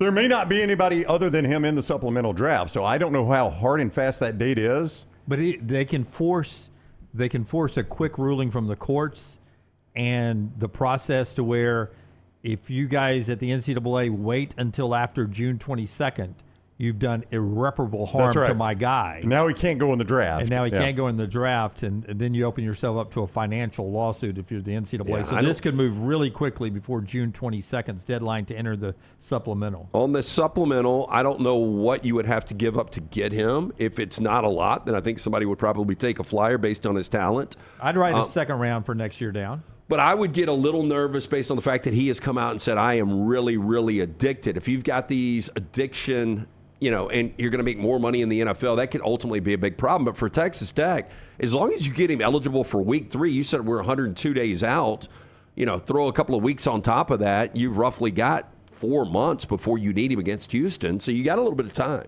You do. The time's ticking for Sorsby, though, because he'd have to make a decision. If you've got no ruling by the 22nd, I don't know what you do if you're him. Okay, so around the board, we'll start back row Brooks and then Forrester. Sorsby plays for Texas Tech ever again or no? Brooks, you first. I'll go no, and I think to Lance's point about him, if he's ineligible, he can't practice either. So I mean, I don't think a week 3 entry date is a possibility either, just from a coaching standpoint. Forrester? I'm going to go no. The precedent that would be set is tough. No. Brownie? No supplemental draft. Yeah, I would go we went seesaw. I'd go 3%. I mean, the thing is, Texas Tech, even with a backup quarterback, might be able to go undefeated in the regular season. They go out and they spend the money for Sorsby because we got to the college football playoff. We want to be able to make noise and win games against those type of teams. Without a guy like Brenden Sorsby, they're not going to be able to do it. I just don't know how, usually you can get a groundswell of public support on some of these. I think we all looked at Trinidad Chambliss and we're like, yeah, Ferris State screwed up something. Yeah. I mean, we could let Trinidad Chambliss. I think that was the popular choice. I think most people want to see him ineligible. To get a groundswell to push somebody for Brenden Sorsby, it's going to be hard. He's not a sympathetic character. Yeah. I don't think there would be a groundswell. No, when you're saying you're betting on, my own team. You're betting on Romanian snooker. Yeah, but even I could deal with that more than you're betting on your own team. I get that you're addicted, but boy, you have... No, but I'm just saying if you're that addicted and self-admitting that you're that addicted, I mean, what are the things that we don't know about? But when you start betting on your own team's games, you've opened Pandora's box. That was my same deal with Pete Rose. I mean, it's just that's a bridge too far for me. Clay, it is a changing world, though, with I get it. Everything being legal in a lot of places. Yeah, again, look, I'm the biggest, proponent when it comes to gambling, legalizing gambling, but when your quarterback's gambling on absolutely everything. You guys brought it up a couple of weeks ago, and I don't think it's possible that he was betting on balls and strikes. That's what the word is. I mean, he's betting on snooker. Yeah, I just don't know how you can bet on balls. I'm just talking about like real time. Betting, It seems like impossible. Clay Travis on the other side. We'll talk to him about some of the big headlines going on in sports. The show today being brought to you by Urology Centers of Alabama. 70 years of compassionate care, guys. They can help you so many ways. That includes testosterone treatments. If you get to that point in your life where you're ready to shut it down, they do vasectomies as well. But prostate health, so important. And guys in America, we all will deal with it in some form or fashion at some point. From very minor prostate issues to the most severe. Early detection can save your life. That's part of our friends at Urology Centers of Alabama, UCA, are great folks there. They'll help you. Urology Centers of Alabama, 10 locations, the best urologists in the business, and they'll take care of you like they've been doing it forever. Go check them out. Everything they offer, urologycentersalabama.com. Follow Scott Forrester on Twitter at ScottForresterTV. We interrupt this program for breaking news. From the gators of the litigation situation. Insurance companies have a playbook. I repeat, insurance companies have a playbook. Deny, delay, defend. They know which law firms will fold and settle cheap. They are not on your side. That's corporate greed at work. At Alexander Sonara Trial Attorneys, we fight back. We have the resources, the muscle, and the will to take them on. And you don't pay a dime unless we win. They fight dirty. We fight hard. Call 659-777-7777. Or hit up alexwins.law. Physical office location, Birmingham. Sterling and the fine folks at Champy's Chicken on Highway 119 in Alabaster want to welcome you in for a great lunch or dinner starting at 11 a.m. every day. Chicken that's brined overnight and cooked to order, and the taste of the Delta with those Delta recipe tamales. Champy's is perfect for all your tailgating needs this football season. You can also choose Champy's for your next party, wedding, or birthday. Great food, great people. Champy's Chicken on Highway 119 in Alabaster, and everything online at champyschicken.com. At Central State Bank, we are large enough to serve you and small enough to know you. Manage your money with ease, whether it's mobile banking, hassle-free checking, competitive loans, business solutions, or personalized financial advice. We're your hometown bank with big-time service. Visit us today and experience banking made simple, because at Central State Bank, you come first. Member FDIC. Next Round shirts, Next Round hoodies, and Next Round hats are all in one place. NextRound.store. Find your favorite piece of gear from your favorite show and put it in your rotation. You never know. You might be in one of our videos showing Next Round gear being worn all over the world. Find all your favorite Next Round gear by visiting NextRound.store. Place an order for you and that big Next Round fan in your life at NextRound.store. Look your best at work, at school, at the stadium, or anywhere you go wearing Next Round gear from NextRound.store. Hey, Lance Taylor from the Next Round to tell you about one of our favorite places for breakfast, lunch, and dinner. That is Hamburger Heaven since 1982. Hamburger Heaven has been serving Birmingham's best hamburgers, cheeseburgers, French fries, hand-spun milkshakes, and sandwiches made fresh to order. All of their ingredients are fresh and prepared daily. This includes their beef, always fresh, never frozen, hand-pattied each and every day. For breakfast, lunch, or dinner, visit any of the 4 locations, Highway 280, Irondale, Gardendale, and Homewood. Stop by the New York Butcher Shop and pick up the finest in certified Angus prime beef steaks and burgers, premium pork chops, ribs, and all-natural chicken cut to order just for you. Their chef-prepared entrees and side dishes are the perfect dinner-to-go choice for your family and are ready to heat at home. With a great selection of fine wines and desserts, the New York Butcher Shop is your one-stop dinner shop. 2 locations to serve you, Cahaba Heights and on Highway 119 in Greystone. The New York Butcher Shop, rare quality, well-done service. Hey, let me tell you about our friends at Urology Centers of Alabama. Compassionate and comprehensive urological care with 35 physicians, 17 locations across Alabama. Their patient-centered approach to all of your urological needs. Remember, they've got that new men's health center. It is beautiful, helping men with a wide range of sensitive male issues in a comfortable environment. You can always go online, visit urologycentersalabama.com, schedule an appointment with one of their many urologists today.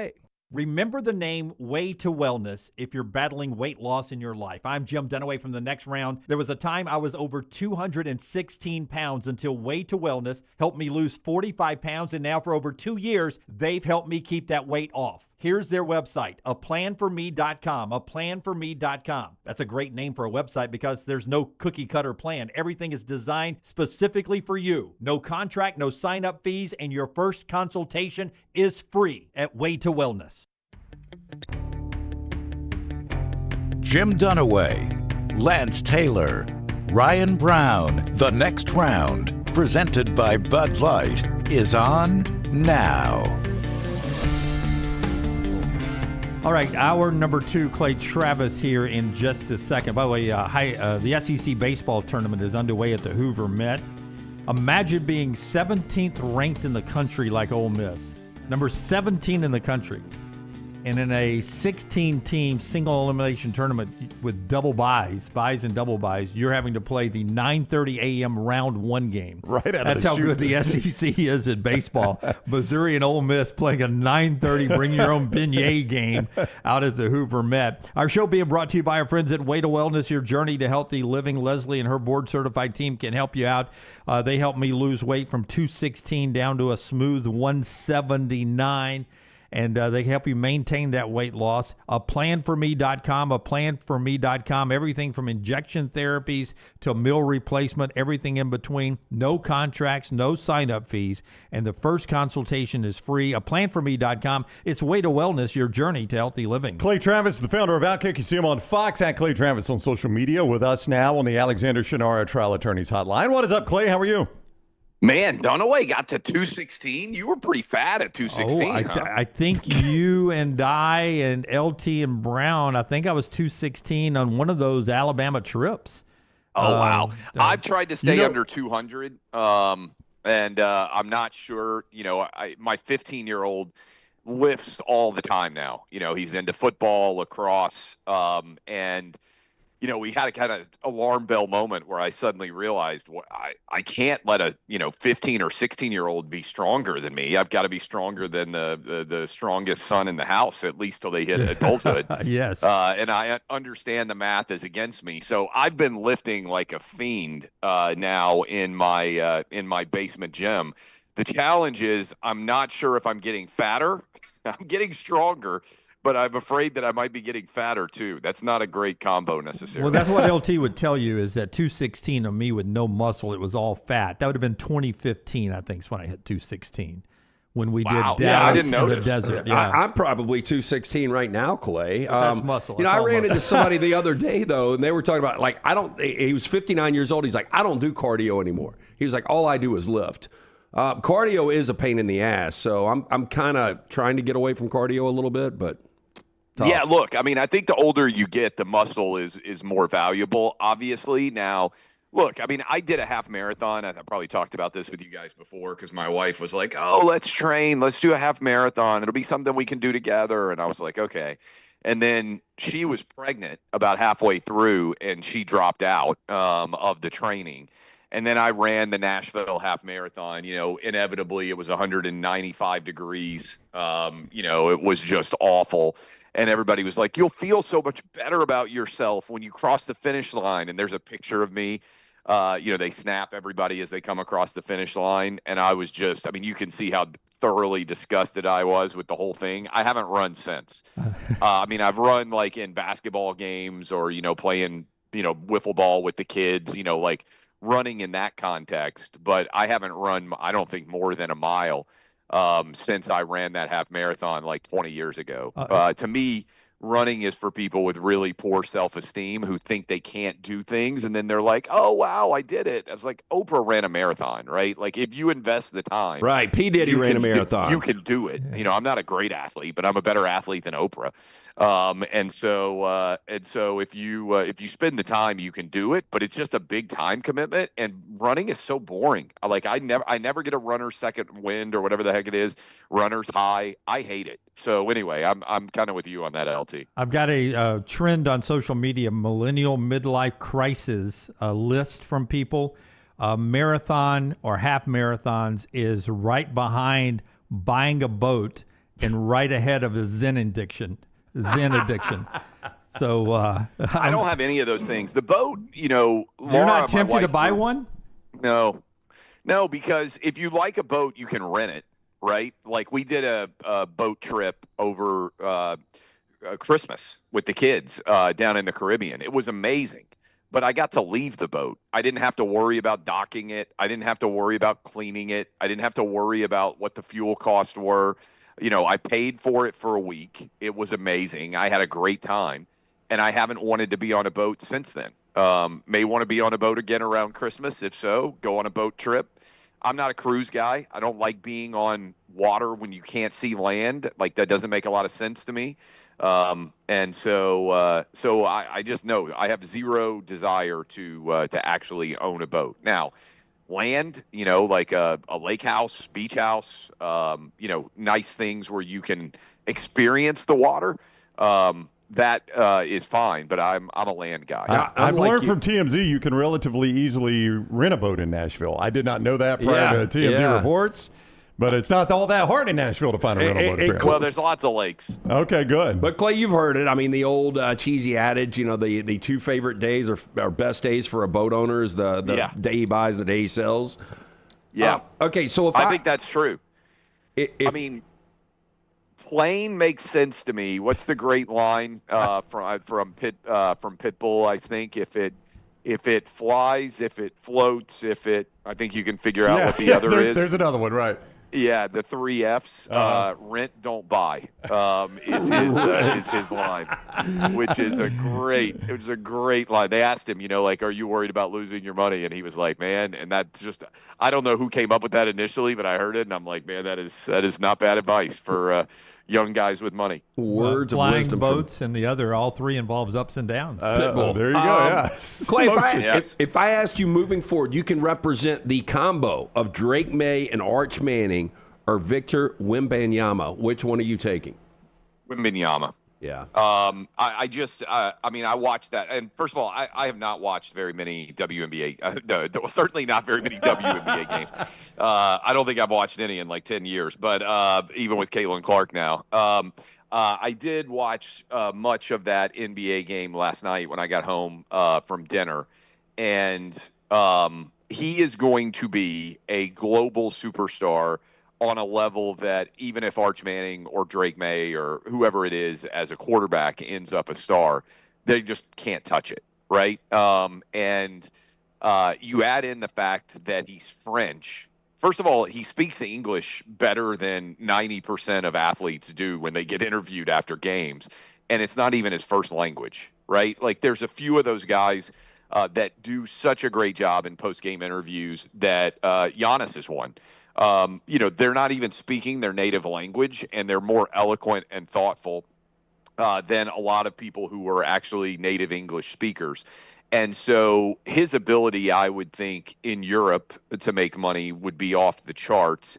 And I can't imagine that he wouldn't be wildly popular all throughout Asia, too.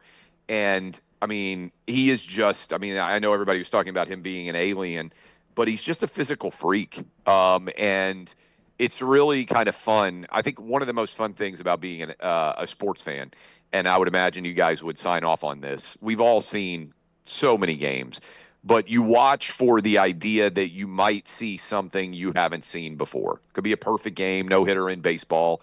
It could be somebody hitting 4 home runs. Those are all baseball examples. It could be somebody scoring 5 touchdowns and throwing for 500 yards, right? And Wembanyama is going to do things, I think, that have never been done by any basketball player in the history of the sport. And he's only just beginning to scratch the surface of his overall ability. What is he, like 22? 22. Yeah. So, I would suspect that and here's the other thing about him. He seems to have the inner fire that is not necessarily healthy, but will lead you to be successful on a level that most people can't comprehend. That Tiger Woods, that Michael Jordan, that Tom Brady, where you would just do anything to win. And if that is accurate, then over the next 7 or 8 years, I think he's going to go to levels we can't even comprehend. And then you guys know this, the big men, Kareem back in the day, that ability and that size, you have the ability to excel for a very, very long time, right? I mean, I know you talk about block shots, but the number of shots that he impacts and the number of shots that just get missed because the guy shooting is thinking, is he going to come out of nowhere and swat this thing? And so they're not shooting with confidence again against him. The pull-up jumper that he hit from 38 feet or whatever the heck it was in overtime last night against OKC. And let's all remember, he did that on the road against the defending NBA champ. So I just think that he is, as I was watching him, I think that he is going to be a unicorn, the likes of which we've never seen before ever in the history of the game of basketball. We were split on the panel earlier in the show. Brooks, our social media director, gave us a challenge to rank the last 10 Alabama starting quarterbacks. And I'm interested on who you'd put 1, 2, and 3. And I'll read them out. And I know your son probably is the guy I should ask about this. But I'll give you one right off the top. To me, and I know he didn't play a long time, but Bryce Young, to me, is the best quarterback that Alabama's had in the last 20 years. That is the number one vote from Lance and Brownie, Bryce Young. The challenge on some of these is you look around at the talent that surrounds them, and this is why I'm going to give him the nod at 2. And some people will say, well, I mean, look at who he's throwing to, Devontae Smith and Waddle and everything else. But I think I'd probably put Tua at second as the facilitator. There's been a lot of those facilitators, whether it's A.J. McCarron, whether it's Greg McElroy back in the day. Guys that are just pretty good at moving the ball around to a variety of different skill position players, and obviously the transition in Alabama's offense to go from a Mark Ingram-led, hey, we're going to pound the rock style team that wins the first title to, by the time Tua's there, they're scoring 55 points a game, and everything kind of changes. So I'd probably go those 2 guys, 1 and 2.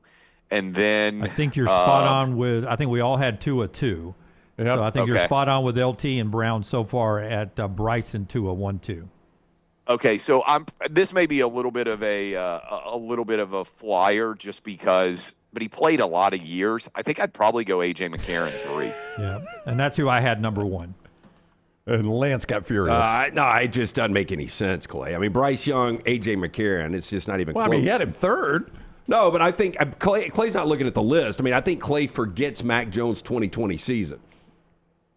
Mac Jones was great, but to me, Mac Jones is largely I don't think that A.J. McCarron had the same level of playmakers around Nowhere him. Close. No. Mac Jones. No, that was their most talented roster was 2020. I mean, Julio Jones was spectacular, but yeah, and I think also I was giving a little bit of credit. Didn't McCarron start like 3 years? Yeah, he did. Yes, he was. He was a kick 6 away from playing for 3 national championships. Yeah, look, for the record, I had him at 4. I'm just saying those. The other 3. I mean, those are definitely your top 4. There's no doubt. By the way, do I get credit for no prep walking in and basically nail your top 3 last 20 years? I mean, I was going to ask it. I was going to ask it a different way than Dunaway. I was like, all these guys beat you as Tennessee fans. Which one did you hate facing the most? Well, and you do have an Alabama fan in the house. Yeah. I think Bryce Young is the best. I know he only played 1 year, but I think Bryce Young is, and I know you can look at how he's done in the NFL and be like, oh, it hasn't translated. Like, I understand those arguments. But in terms of just guy with the ball in his hand, able to make plays, if he had played multiple years, I think Bryce Young is the answer now. Of course you do that because he's 0-1 at Neyland Stadium, Bryce Young is. Oh, of course. I mean, he wasn't good enough to beat Tennessee. It was the best single day an Alabama quarterback's ever had, and they lost the game somehow. Jameer Gibbs, bad drop. And apologies to Amari Cooper. That's who played with A.J. I said Julio, though that is quite the compliment to Amari Cooper. Amari stands on his own. That was A.J.'s receiver was Amari Cooper, so I apologize for that. So, Clay, can we get an update? I know you're on Jesse Waters' primetime a lot on Fox. Apparently, he had a scientist on last night, and they have said there's 4 types of aliens that have been found. 4? I know last week you guys had on the scientist that has not yet gone missing. Any update on what you and Buck are finding out about aliens right here on planet Earth? Wait, did yours and Buck's show move to overnight AM radio? There are aliens all the time now? Art Bell. Buck went to dinner the night before the first batch of alien files or whatever, UFO files, whatever, UAPs, whatever they're called now, were released, and he came back and he said this on the air. He was with all of the heads, the CIA, National Security Team, Kash Patel, like the whole team was at his table for dinner. And he says to a man and woman, they all told him, you're going to be blown away by some of the stuff that you're going to see come out in these files. And Buck is like a non-believer in, like, he is the most, male-brained, like only the facts guy on the planet. And he said that all those people who are in Intel told him, you're going to be like, wow. And Tim Burchett, who is a congressman from East Tennessee, friend of mine, he has been involved in some of the briefings on this. And I said, I tweeted him, I was like 1 to 10, 1 being like, no big deal, 10 being like, holy crap. What is the reaction going to be when all these come out based on what you've seen? And he says 10. It's going to be a holy crap. So we'll see. I don't know. There's supposed to be a second batch coming out, if I'm not mistaken. I don't know when it's going to be released, but I heard sooner rather than later. And that's all. I can only judge what I've been told. I don't know about 4 types of aliens. I definitely think. Yeah, let's say this is like jumping from 12 to 24. Let's go to 16 first. But how do we Let me see one alien before we get to 4. How do we categorize them? How are there 4 different categories? So let me take here's my take on this, right? Every society thinks that they have solved every problem and they're brilliant, right? Like in 1500 when the first microscope was invented and people suddenly realized, holy crap, there are lots of things that are smaller than the human eye can see that are living organisms, right? That would have been oh my goodness. To me, I think it's cocky and arrogant to presume that we have such technological sophistication at this point in time that there's nothing that could exist that we haven't found. So, and I use the microscope analogy because, you suddenly looked at a microscope and you saw things in a way that you had not before. I think our technology 100 years from now, everybody will look back at us and be like, those guys were so dumb. They thought they knew so much and they didn't have X, Y, and Z that probably 100 years from now we will have. And so I think there's just a lot that is still out there that we don't understand and maybe don't even have the ability to comprehend. So, that would be kind of my take in general. I think there is still a lot of the world in which we live and inhabit that there are things that we can't understand. And 100 years from now, I think we will know more of those, but I'm not sure that certainly we would know all of them. And I think it stands to reason that at some point in time, there could be people of such advanced abilities that we can't even really interact with them because they're on a different plane of knowledge than us. In the same way that if we went back in time, I think a lot of us would have difficulty interacting with Neanderthals, right? Like it'd be kind of maybe hard to interact with those guys. And here's one my son loves to argue, and I think it's kind of fascinating too. He's like, why couldn't what we consider to be aliens or unidentified flying objects, why couldn't that just be humans in the future having figured out how to time travel? That's right. How do you know? And, I think that's kind of a really interesting question too. What if, we're actually interacting with civilization far in, thousands of years into the future beyond what we can comprehend. And they've unlocked the space-time continuum in a way that we can't even comprehend at this point. So, and that's why they don't. And that's why they don't kill us, is because if they kill us, well, and it could be the butterfly effect. We kill them. Well, think That's about right. it. Like, there's even a world where it's completely innocent, and it's just like you in the future decide you want to go back in time and see America in 1994, and you're like, we're gonna go fly Good year over. for And music. you're gonna, It was. Yeah. I actually believe that more than I believe aliens. That in future time travel. I actually believe that more than I believe in the existence I've never of aliens. even thought about that, but I hope it's true, Clay, because you come across one of these, and Brenden Sorsby won't need to quarterback Texas Tech because he can just really take their funny. plays. It's like Biff on Back to the Future too, the almanac. Yeah, but they're scared to death to screw up. Like, to Dunaway's point, if you came back and killed somebody, that could have been the guy that had the idea that led to time travel, and now we're all screwed, right? So Well, you've got to be that's super careful. that's the butterfly effect, right? That's right, The yeah. idea being that you come back in time, you time travel, and you kill a butterfly, and that butterfly was going to go on and That's have all right. these other different impacts, and it kind of changes the trajectory of human history. So anyway, I'm open. Some people are going to be disbelief. I'm open to be persuaded in all facets of life that I'm wrong. Like if you show me the data, that's what I love about sports, by the way. Sports is the only thing where a game happens and everybody has to go back and recalibrate their priors, right? It's one reason that I love, like, we all sit around and talk, what do you think is going to happen when these guys go, and then somebody goes out and throws for 400 yards that you didn't anticipate, takes a different step, and you say, boy, that team's a lot better than I thought it was. Sports fans are rational, right? Like we all add the data points of a season.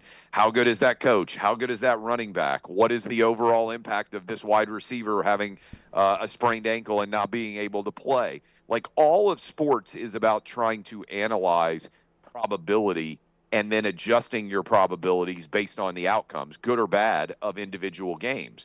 And this is one of my favorite things. Like, sports fans will acknowledge when they're wrong. That's why I like sports gambling, because it forces you to be like, hey, I thought this was going to happen. Boy, I really got kind of blown away on this one. If more of life were like that, I think there would be more rationality in terms of the way that we make choices on a day-to-day basis. All right, he is Clay Travis, founder of Outkick, also on Fox National Radio as well with he and Buck, where they only talk aliens. They only take phone calls from alien believers and alien deniers. That is it. Yeah, That's you their can whole pick show. them up on great AM radio stations at 3 in the morning across the country. What was that guy's name? Friday, Art Bell. Friday, Bell. I'm solo. Now I'm thinking to myself, the Friday going into Memorial Day this weekend, maybe I'll just do a straight alien show and see and have fun with that. Do it. I mean, nationwide reach there. I mean, Art Bell, it was fascinating. Oh, I used to put him on late at night when I would be driving home, and there's nothing else on. If you were awake at 2 a.m. in the country, I mean, there's probably a decent chance that you heard him at some point. Yeah. I think, and he leaned into it. I don't know that he truly believed everything that was on his show, but he was like, I got a gold mine right here because all I got to do is say crazy stuff, and all the nuts will call. Yeah. So, all the people that are listening to AM radio. I would suggest probably there's more people who believe in aliens that are awake at 2 a.m. than are awake at 6 a.m. Oh, right? Yeah, he was fishing in a baited pond. There's no doubt. Yeah, no doubt. Yeah. All right, Clay, thanks. Have a great week. Hey, y'all too. All right, buddy. See you. Clay Travis with us on the Alexander Shinara Trial Attorneys Hotline. And our show brought to you by our friends at Central State Bank, helping you for years and years with your financing locally based. The bank that is big enough to meet every single need you have, but they are also small enough to know you. It is Central State Bank, rooted in community, driven by relationships. In fact, they don't just open accounts, they open relationships, and those relationships last year after year after year after year at Central State Bank. Listen, whether it is buying a car, starting a business, whatever the case might be, those are big decisions in life. Make those decisions with local people that know you, not some suit stashed away somewhere in another city. Central State Bank, building relationships, one relationship at a time for more than 100 years. Member FDIC. I do miss being at the SEC. One of the radio things I miss is we were out at the SEC baseball tournament a lot during our show. And again, we didn't talk any baseball while we were out there. But to be up there right now with Missouri and Ole Miss playing below us in sunshine in that nice broadcast booth down the first base line were some fun shows with me because it's sort of a gathering of SEC personnel, but also SEC media folks, and we'd have some folks stop by the booth there and jump on with us, and those were always good memories. And then our usual betting that we did on the ball on or off mound. Yeah. I don't even know who promotes this now. I don't even know if they need promotion. They sell it out, I think, every year. But like, I don't even know who handles it anymore. All I can remember is we used to enjoy it because the weather was generally nice, like it is right now. Yep. We were in open air, but also AC, so we had it the best, right? And I remember Rockstar hated it because all he heard in the background is bink, bink, Yeah, And especially when batting practice was going on between games. Yeah, and I don't ever remember a cold time out there. It seemed like it was hot as hell every Yeah. freaking time we were out there. Yeah, it was fun though. I really enjoyed it. And back to my 216-pound days, I remember that unlimited ice cream down in the break room. Oh, You go down and just the ice cream open it bar. up and get Man, unbeatable, unbreakable ice creams. Yeah, I remember in our early days, Jocks, when we started there in 98, 99, and we had a bunch of hospitality passes. And we would go and we would take clients, and it was just, from first pitch to last, everything was free, all the beer. It was a good time. A lot of memories out there. A lot of good memories. It's going on all weekend at the Hoover Met. Forrester, you were there a lot too. Well, are you guys aware of the history that has occurred there this morning? I am not. It's 2-2 Missouri Ole Miss. Did I miss something? The first ever ABS challenge in the history of college baseball occurred this morning. Yeah, they're using that as a test run at the SEC baseball tournament. Was it a positive outcome or a negative outcome for the batter or pitcher? So Ole Miss challenged a strike call, and it turns out the umpire was right. So it was not successful. So wait a minute. The SEC tournament is to the point where we're like, oh, yeah, let's just try this out. I mean, like, isn't that diminishing the value of the SEC tournament? Well, I mean, everybody's going to be hosting a super regional. Yeah. Unless you're LSU, who needs these games to matter. That's right. I mean, LSU could use some wins, and I think Vandy could too. I think there's some other ones. Yeah. Obviously, Missouri, who's playing in this first game and tied 2-2 with 17th in the country ranked Ole Miss. Our viewing menu today brought to you by our friends at Michelson Laser Vision. Tell us about Michelson. Yeah, make that call that I made way back in 2003. Dr. Mort Michelson, the first to perform the laser procedure in the state of Alabama in 1995. I wore the contacts for about a decade. I now have the 2015 vision, better than 2020. 205-969-8100. Dr. Mort Michelson, Dr. Jen Michelson, best in the business. When you make that phone call, ask for Amy. Tell her the next round sent you. She will hook you up with a hassle-free consultation. You have zero to lose to find out if LASIK is right for you. 205-969-8100 or michelsonlaservision.com. Don't have any new releases today except for the new episode of The Next Reel. That's out now. It came out at about 8 o'clock this morning. Lance and I talked the most disturbing movies we've ever seen. And it's not all, blood and guts. We get into actual, psychological disturbing. And yeah. Outside of Dear Zachary, one of the most disturbing I ever saw was Mystic River. Man, I remember the end of that movie. Jennifer and I were like, we got to turn a comedy or something. Have you ever seen that one, Dunaway? Kevin Bacon. I tried. Clint Eastwood directed it. Yeah, Sean Penn won Best Actor. Very, very good movie. Incredible. Lawrence Fishburne. Woo, it's tough at the end. I really don't consume a lot of violence and or things that make me scare me or make me feel bad. Yeah, this is more kind of along the lines of Seven. You like Seven. I mean, it's obviously not the same. I watched it. I don't know how much I loved it. Okay, well, then don't watch Mystic River. I don't think you'd like it. It was really good. I mean, I watched it. I think I watched it after you guys talked about it so much. It was so good, and it was really, really good, but it is out of my comfort zone. Oh, it's disturbing. Yeah. So there's a new documentary on Netflix that it was good. It wasn't great, called The Crash. Have you heard about this? I haven't. I didn't hear the story. So it was in 2022. So it's 3 students. There's a friend group of 5. Girl dating guy. So girl guy in car, and his best friend is with them.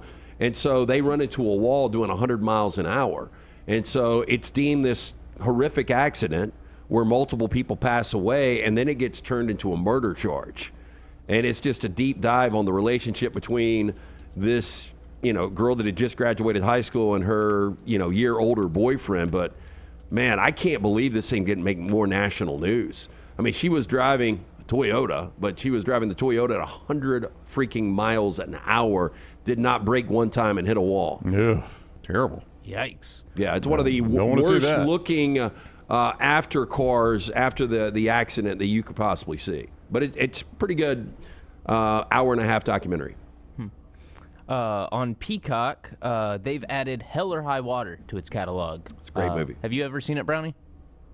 You're going to laugh at this. That is not the one bank robbery where they flood the town? No. What is that? That is Morgan Freeman and Christian Slater. It's called, it's an awful movie. It is. I'll think of it in a second. They changed the title right when they released it. Yeah, don't worry about it. Hell or High Water, is that John Wayne?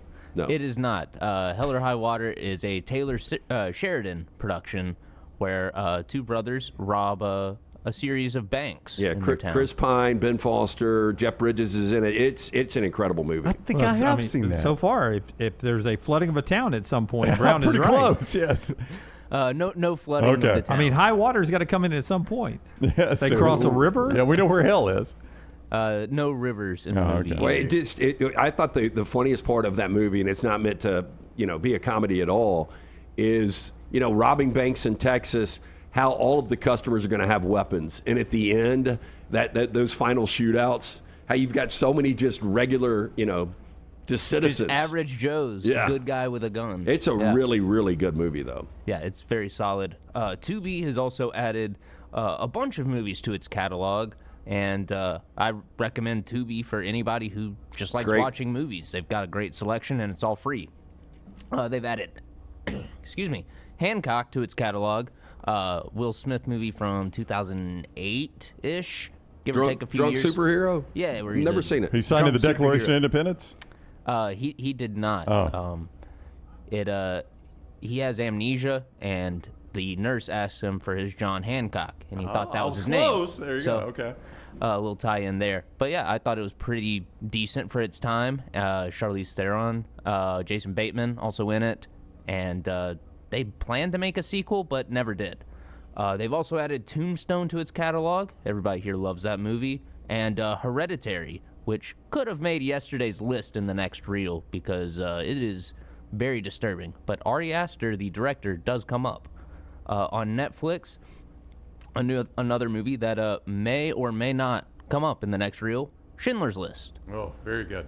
Very dark. Tough to watch, but really good. And then finally, also a World War II movie on BBC America tonight at 7 p.m. Really solid movie, Fury, with Brad Pitt, Logan Lerman, John Bernthal, and Shia LaBeouf. Yeah, good movie. Yep, underrated, I think, as far as World War II movies go. And that's all I got. Tell us about the next reel again, where you can get that. You can get that at the same channel you find this show. I'll put the link in the chat. I put it in there earlier today, but I'll drop it again. And go watch it. And also make sure to go to youtube.com/@TNRClips to enter into the merch giveaway. Subscribe to the channel.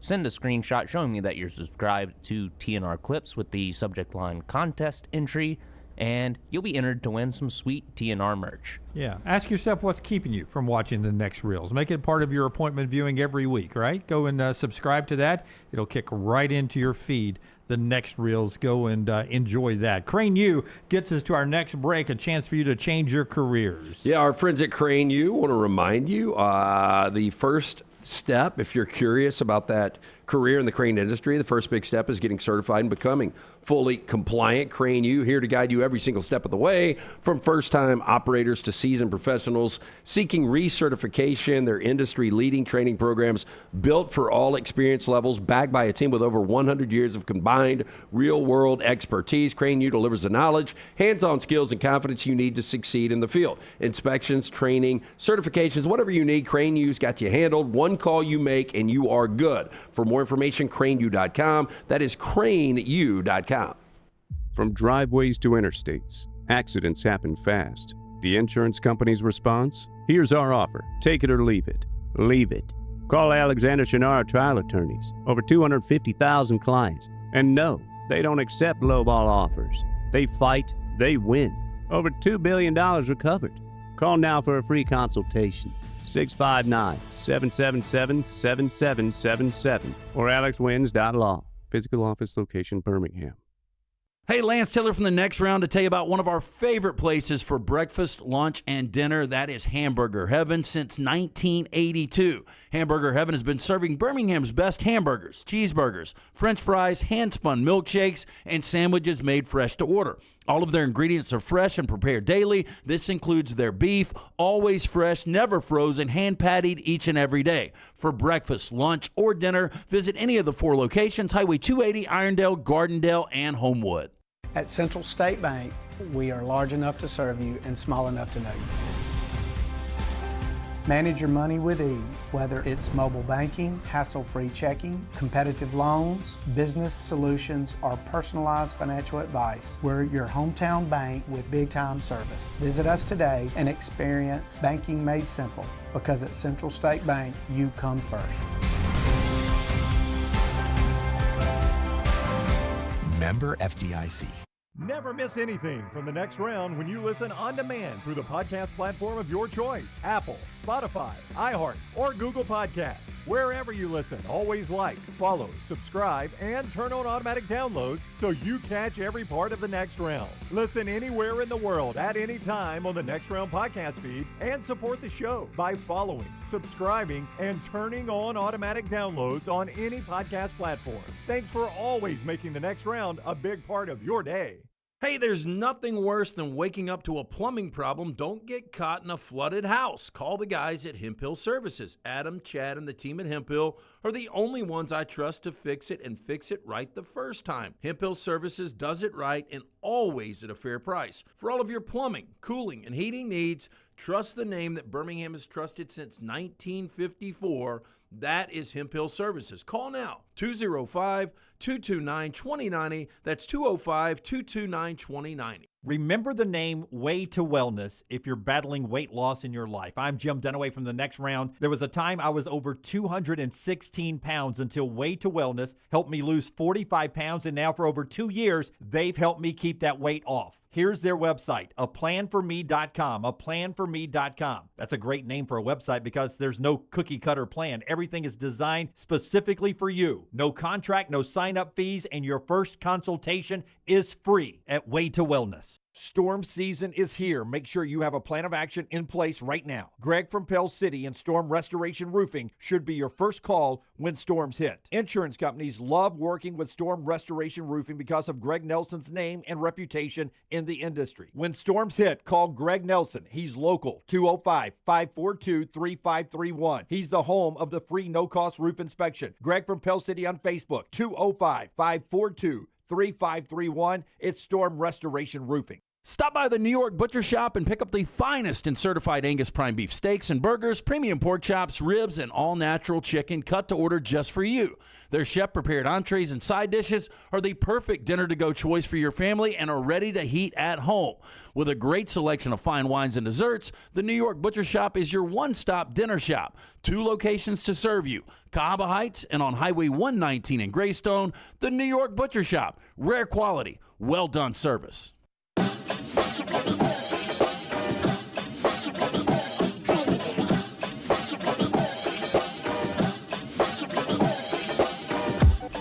Back with you on the Next Round. So young Jack graduating tonight? He is graduating tonight. They're doing a walkthrough today up at Sanford's campus, and I was just telling you guys I'm going to strategically, after the tees, I'm going to get out because you guys told me what a nightmare it would be leaving that campus. Terrible. Right? And you're the one throwing the party at a local restaurant, so you've got to go make sure everything is set up properly. Got to make sure everything's taken. I know. After he's announced and walking, Taylor. You're going to be late in the game anyway. It is, with the tees. But he's super excited, and he's worked his ass off, and really, really proud of him. He should Great be. kid. Should be. He's a good kid. Absolutely. Before he's a good grown man now. Actually, he is a big kid. Before we get to our spotlight today, tell us about our friends at Inverness Country Club. ICCalabama.com is the website to go to, ICCalabama.com. In fact, this very day, this very afternoon, I've got a friend of mine, been a longtime friend. He was like, man, I'm looking for a country club home. I hear you guys talk about Inverness. So I set it up. I was like, let's just go play, man. Let's see the course. So he and I are playing Inverness this afternoon as he's looking for a club home. You may be in the same boat. Is that Big Truck David? It is not Big Truck David, but he's next on the list. Inverness Country Club, 205-991-8608, 205-991-8608. Talk to Erin. Say, look, hey, I heard Brownie taking somebody out for a tour. I want to go on a tour of my own, and she'll set it right up. I see her giving tours out there all the time. Would you play with any next round viewer that is considering joining Inverness Country Club? Would you give them a round with you? I'll make this deal. right here live on the show. This is bring back up. Yeah, because great advantage. Okay. I just wanted to ask you, do you like playing with strangers? That's very risky. I generally do not, but I don't consider our audience strangers. That's what I was about to say. It's family. So here's the deal I'll make. If you call Aaron at 205-991-8608, say, I want a tour. If you're serious about it, you got to go on the tour first. All right? This is like a timeshare. To get the free round of golf, you got to take the tour first. You got to put your vital information That's in. right. But you got to go on the tour. If you go through the tour and still like what you see, I will make the pledge that I'll play with you. You can tell Erin that. It's like Brownie said it on the show. She'll get in touch with me. We'll set it up. I talk to her all the time. ICCalabama.com or 205-991-8608. For those that don't think I contribute good ideas, that was a great idea. Yeah. Hit the open. So if anybody wants to see Brown throw a club, all you gotta do is sign up for Inverness Country Club. That's very true. Really, the most damning thing I ever saw Brown do was hit a what's it called when they mark the a tee marker? Yeah, you whacked a tee marker one time with an iron on a par 3. Well, I mean, I hit it on top of the tee marker. Yeah. I didn't whack it, hit it with a golf stick. Yeah, I mean, but you were upset. You whacked it with the top. I mean, whack is probably a bit of an overstatement there, Dunaway. All right, let's do it. The College Football Spotlight. If Dunaway were doing this commercial, he would be like, Alexander Shinara has been trying law for at least 150 years, and he's recovered $70 billion for his clients or something like that. Over-exaggerating? Yes. It's $2 billion, which is enough. We don't have to over-exaggerate. $2 billion for his clients. He has done that by following some very simple principles in his life that have transitioned over to his business, and that's the reason he has been so successful. And he will use these same core values to help you: integrity, mastery, passion, and success. When you find yourself in need of an attorney for any reason, Alexander Shinara Trial Attorneys, Shinara.com. Since you don't throw clubs, is it okay if I play with you this summer in case you throw one if I record it? Yes, okay. 100%. Okay. Yeah, 100%. I don't throw clubs, so I'm not worried about it. I tap a tee marker. I do not whack a tee marker. I might have tapped it with my iron. Sometimes you toss a wedge back towards your cart if I have after hit a bad chip. If I have hit, or a good chip, Jim. See, that's the thing. When's the last time you played with him? Oh, it's been years. It's been years. Yes, but he held on to that one thing as hard as he could. Years. He even gave me the round. I was like, I don't remember playing that round, but okay. Is a toss not a throw? Now, there's a difference. If it's done in frustration. If it's done out of frustration, yes. But even with good shots, I'll hit a wedge and I'll toss it back over by the cart so I don't leave it on the green or forget it or whatever. Sounds like a throw. But you've never broken a club. Oh, I've broken a club. I do not deny that I've broken a club. I have not broken a club in a very long time. I was immature teenager. Define a long time. Immature teenager was the phrase I just used. All right. Our spotlight today. Yes. Hard to beat Brooks to a graphic. Brooks kicks them out, so many of them, so fast and so in depth. So college football playoffs, there's only one team that has 2 losses before their first college football playoff win during the 12-team era, 2 seasons. Who is that team that is 2 losses before they get their first win? Oh, that's Alabama. No. Alabama's 1-1. Yeah, Alabama lost in the 12-team playoff era. I was thinking 2 losses. Okay, hang on. Like you had 2 losses going into the playoff before you get. No. Okay. This is in the 12-team playoff. There's only one team that has 2 losses without a win. That means they've been one and done both years. I got you now. One and done both years. That is Georgia.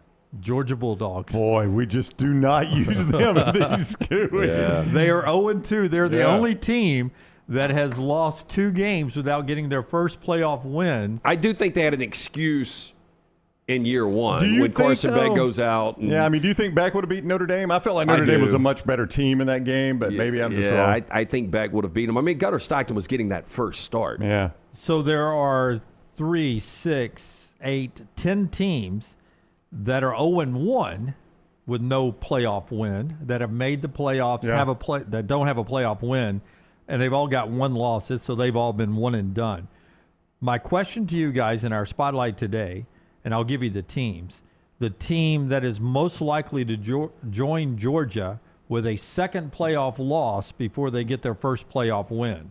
So a little needle to thread here. Okay, you got to make the playoffs. It's going to have a Sorsby connection for me. Well, Texas Tech is 0-1. Yeah. Boise's 0-1. SMU's 0-1. James Madison's 0-1. Tulane's 0-1. Arizona State's 0-1. Clemson's 0-1. Tennessee's 0-1. Oklahoma's 0-1 and Texas A&M is 0-1. Yeah, I mean, the only one I feel great about getting back is Texas Tech based on that schedule and the overall roster, even outside of Brenden Sorsby. So I think they get back there, but without an elite quarterback, I don't think they win. So I think Texas Tech, if we were doing short odds, if Vegas posted this, if we had it on Cal Sheet, they would be your favorite. I initially thought about saying Oklahoma. I just don't think they'll make it back this year. So see, that's the key. You got to be good enough to get there again. Yep. Like James Madison probably will never be there. That's right. I could see A&M getting in and catching the 9 seed in an 8-9 road game or the 10 seed in a 7-10 and losing. But so I'll go A&M. It doesn't seem like Texas Tech to you? No, that's probably the odds-on favorite. But I would agree with that. Yeah. I would allow Lance, like, I could see Texas Tech being undefeated and catching the group of 5 team. I mean, there's a chance if Texas Tech could still easily go undefeated here. They could, but it feels to me They'd like have to be the 5 seed. The 5 seed is still going to be a Big 12, a Big 10 or Maybe an so. SEC. But and an I think, undefeated Big 12 team, you can't see them being the 5 seed? I think it'd be tough just based on the fact that they're not going to beat any top 25s. Oh, they're not, but they're going to be undefeated, and you know how football people like to reward that. Yeah. I mean, Maybe. First of all, you look at this list and you go, okay, who's going to be back there first? And I think Texas Tech is there. I think Boise. SMU is there. I mean, you got to have a Group 5. You do have to have a Group 5. Yeah, and I mean, I've saw, earlier, a couple of weeks ago, Boise is your favorite to get back there. Yeah, and then I think A&M. I think those are your 4 best chances to get back there. If Tennessee can figure out quarterback, maybe. Yeah, throw Tulane, but just for this year, throw Tulane, JMU, and Tennessee out. Oklahoma, Arizona State, shaky for me. Texas Tech, Texas A&M, SMU, Boise, in that order for me. What about Clemson? Why not Clemson? I just don't know yet. You just don't think they'll make it back this year? Yeah, I'm just looking at this year. Who's got a chance to get that second loss this year? Yeah, and I do think, like, if they get there, I think Clemson's got a shot at winning a game. Yeah. If they're good enough to get there. So just interesting that Georgia's the team that holds the 0-2. And then there are those teams that are 0-1. Everyone else who's been to the playoffs have at least one win, if my math is correct. Yeah, including Alabama, who's 1-1. We used to use Georgia, like if it was something that's a good example, Georgia was your first guess. So when something's a bad example, it is weird for Georgia to be a guess, 2-year sample size only there. Our friends at Kalshi, you can go play a lot of college football with our friends at Kalshi. Tell us about that, LT. Legally available in all 50 states. Very important. Download Kalshi. Download that app. Once you download the app, put in the code TNR. You're going to get $10 when you trade $10. Not only on sports, game 1 of the Eastern Conference Finals tonight, also pop culture, politics, all up and available right now, Brown. You said college football. I'm just going to go to college football, see the first thing that is up. College football. Heisman odds. It is not. It is national championship winner. Who do you think has the edge right now, national championship? They're at 13% right there at Kalshi. Who do you think it is? Well, I would tell you that, and I was going to bring this up in a second. So I am going to say it is it's either Ohio State or Texas. I'm going to say it's Texas. I will go Ohio State. The eyes of Texas are upon you. 13%. Ooh, Notre Dame second? Notre Dame second at 11%. Wow. Ohio State at 10%. Indiana and Miami and Oregon and Georgia all at 9%. It is a bunched up field right there if you want to go play at Kalshi. Lance likes grabbing value. If you like Alabama, 3% right now. So that's value, right? Yeah. Alabama at 3%. Yeah. So there you go. That's this type of stuff you play at Kalshi. Even right now, Kalshi.com and the Kalshi app, code TNR gets you $10 on your first $10 position with our friends at Kalshi. Do you guys think anybody, and I'm talking about anybody in the AP, not necessarily the coaches, because you know how coaches like to reward a team that especially went 16-0 in the Big Ten and won a national championship. Do you think anybody will have Indiana ranked number 1 preseason? Well, that's what I wanted to get to here. That's weird. Throw me the Kalshi up. This is in our stories that Brown puts on our YouTube channel when we send out in the morning. Stories we're going to get to. And y'all touched on this a little bit when I was gone, the parity in college football and everything. But the AP poll will come out early August. So early August, we'll get our first preseason AP poll. And if you look at this Kalshi list here, to your point, LT, on Indiana, how many teams will get a first-place vote in that first AP poll? I think we may have a record number of different teams with a first-place vote. I don't know what that record is. But what's your guess on number of teams? I would go Texas. How many do you think? Notre Dame. Yes. Ohio State. Yep. Oregon. Miami. Indiana? I think Indiana gets one. Well, I think Indiana 100% gets one. Georgia's your swing spot. Do you go to Georgia for 7 or do you stop at 6? I think Georgia gets one too. I could see them getting one if this were a Kalshi play. Who's after Georgia? Well, you got LSU, Texas A&M, Alabama, Michigan, Ole Miss, Texas Tech. Without Sorsby, there's no way. Yeah. I think 7 is the number. I think there are is the number. 7 teams that could that will get a first place vote. So what do you think the record is? Like 3 or 4? I don't know. Maybe that's something Brooks can do some research on. It couldn't be much deeper than that because, I mean, like I don't remember really going into a season where you could say more than 4 teams will win a national championship. And I think that was y'all's topic when I was gone about just what the parity is going into the season. So many good teams. And, I mean, legitimately, there's sometimes you get like a homer vote on somebody who will throw a team, get a number 1 vote, and he votes. You could have an Arizona paper. You could have an LA writer. Like, I think a lot of people are in on USC this year. So would it shock me if there was some LA writer? Yeah, it would shock me if they had them number 1. But I could see some writers out there have USC in the top 5. I could see that. But 7, I think you could do those 7 teams and not have, without anybody going, oh, that's a homer vote. Okay, so I'll look this up real quick. But according to the robot, September 6, 1970, and September 21st, 1970, you had 7 teams getting first place votes, and that's the all-time record. This would be a preseason. Well, the September 6th was the preseason. Okay. So, and then in week 3, you still had 7 teams getting a first place vote. Yeah. Now, I remember there was one year in the 70s that the Big 8 had the number 1, 2, and 3 teams in the AP poll. Back when the Big 8 was the SEC. Right. I think it was Nebraska, Oklahoma, Missouri, if I remember correctly. Maybe it was Colorado. But what you're pulling 1970, up that, you're pulling up the 1970? Yeah. Do you remember the 70 season? I mean, obviously. No, I don't. I'm going to say you're going to see some Alabama, some USC. Though Alabama wasn't great then. One of my earliest 3 memories. 3 teams claimed national championships. Of course they did. In the 1970s. Or not in 1970. Your earliest memories. One of them was Texas? Texas is one of them. Hold on. Let me go pull this up. I know I've done this graphic where 3 different teams claim a title in 1970. Yeah, I think Texas. I think USC maybe. Or is that the odd UCLA year? I'm going to say USC. I'm going to say Texas, USC, and I'm going to say Notre Dame. Nebraska, Texas, Ohio State. Okay.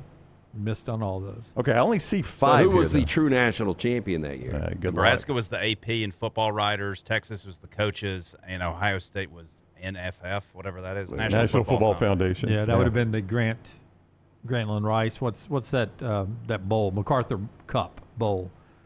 There used to be a trophy. Yeah. I saw that it was on my TikTok last night. It was the intro to the Alabama-Arkansas 1980 Sugar Bowl game.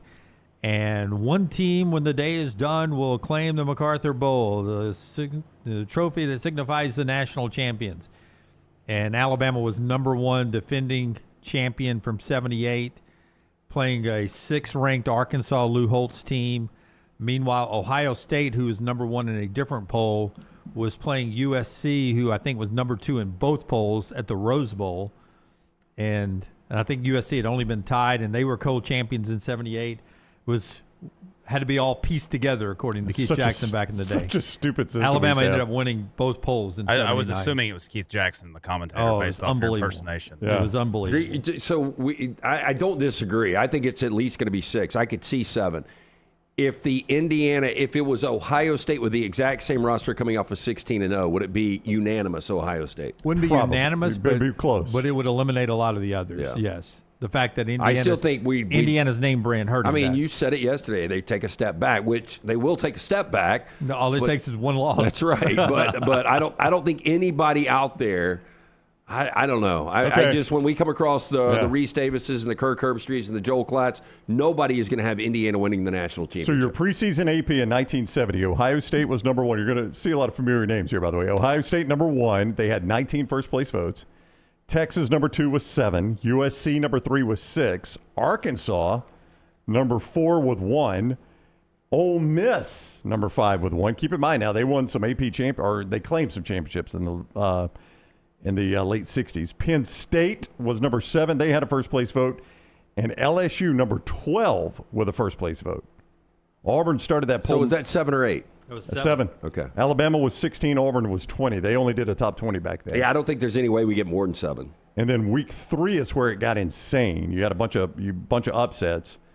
So in the week 3 poll, you still had Ohio State, Texas, Stanford at 2-0 was getting a first place vote. Penn State, Ole Miss, USC, and Michigan grabbed a first place vote. So you had 7 after that week, and then it settled out a little bit.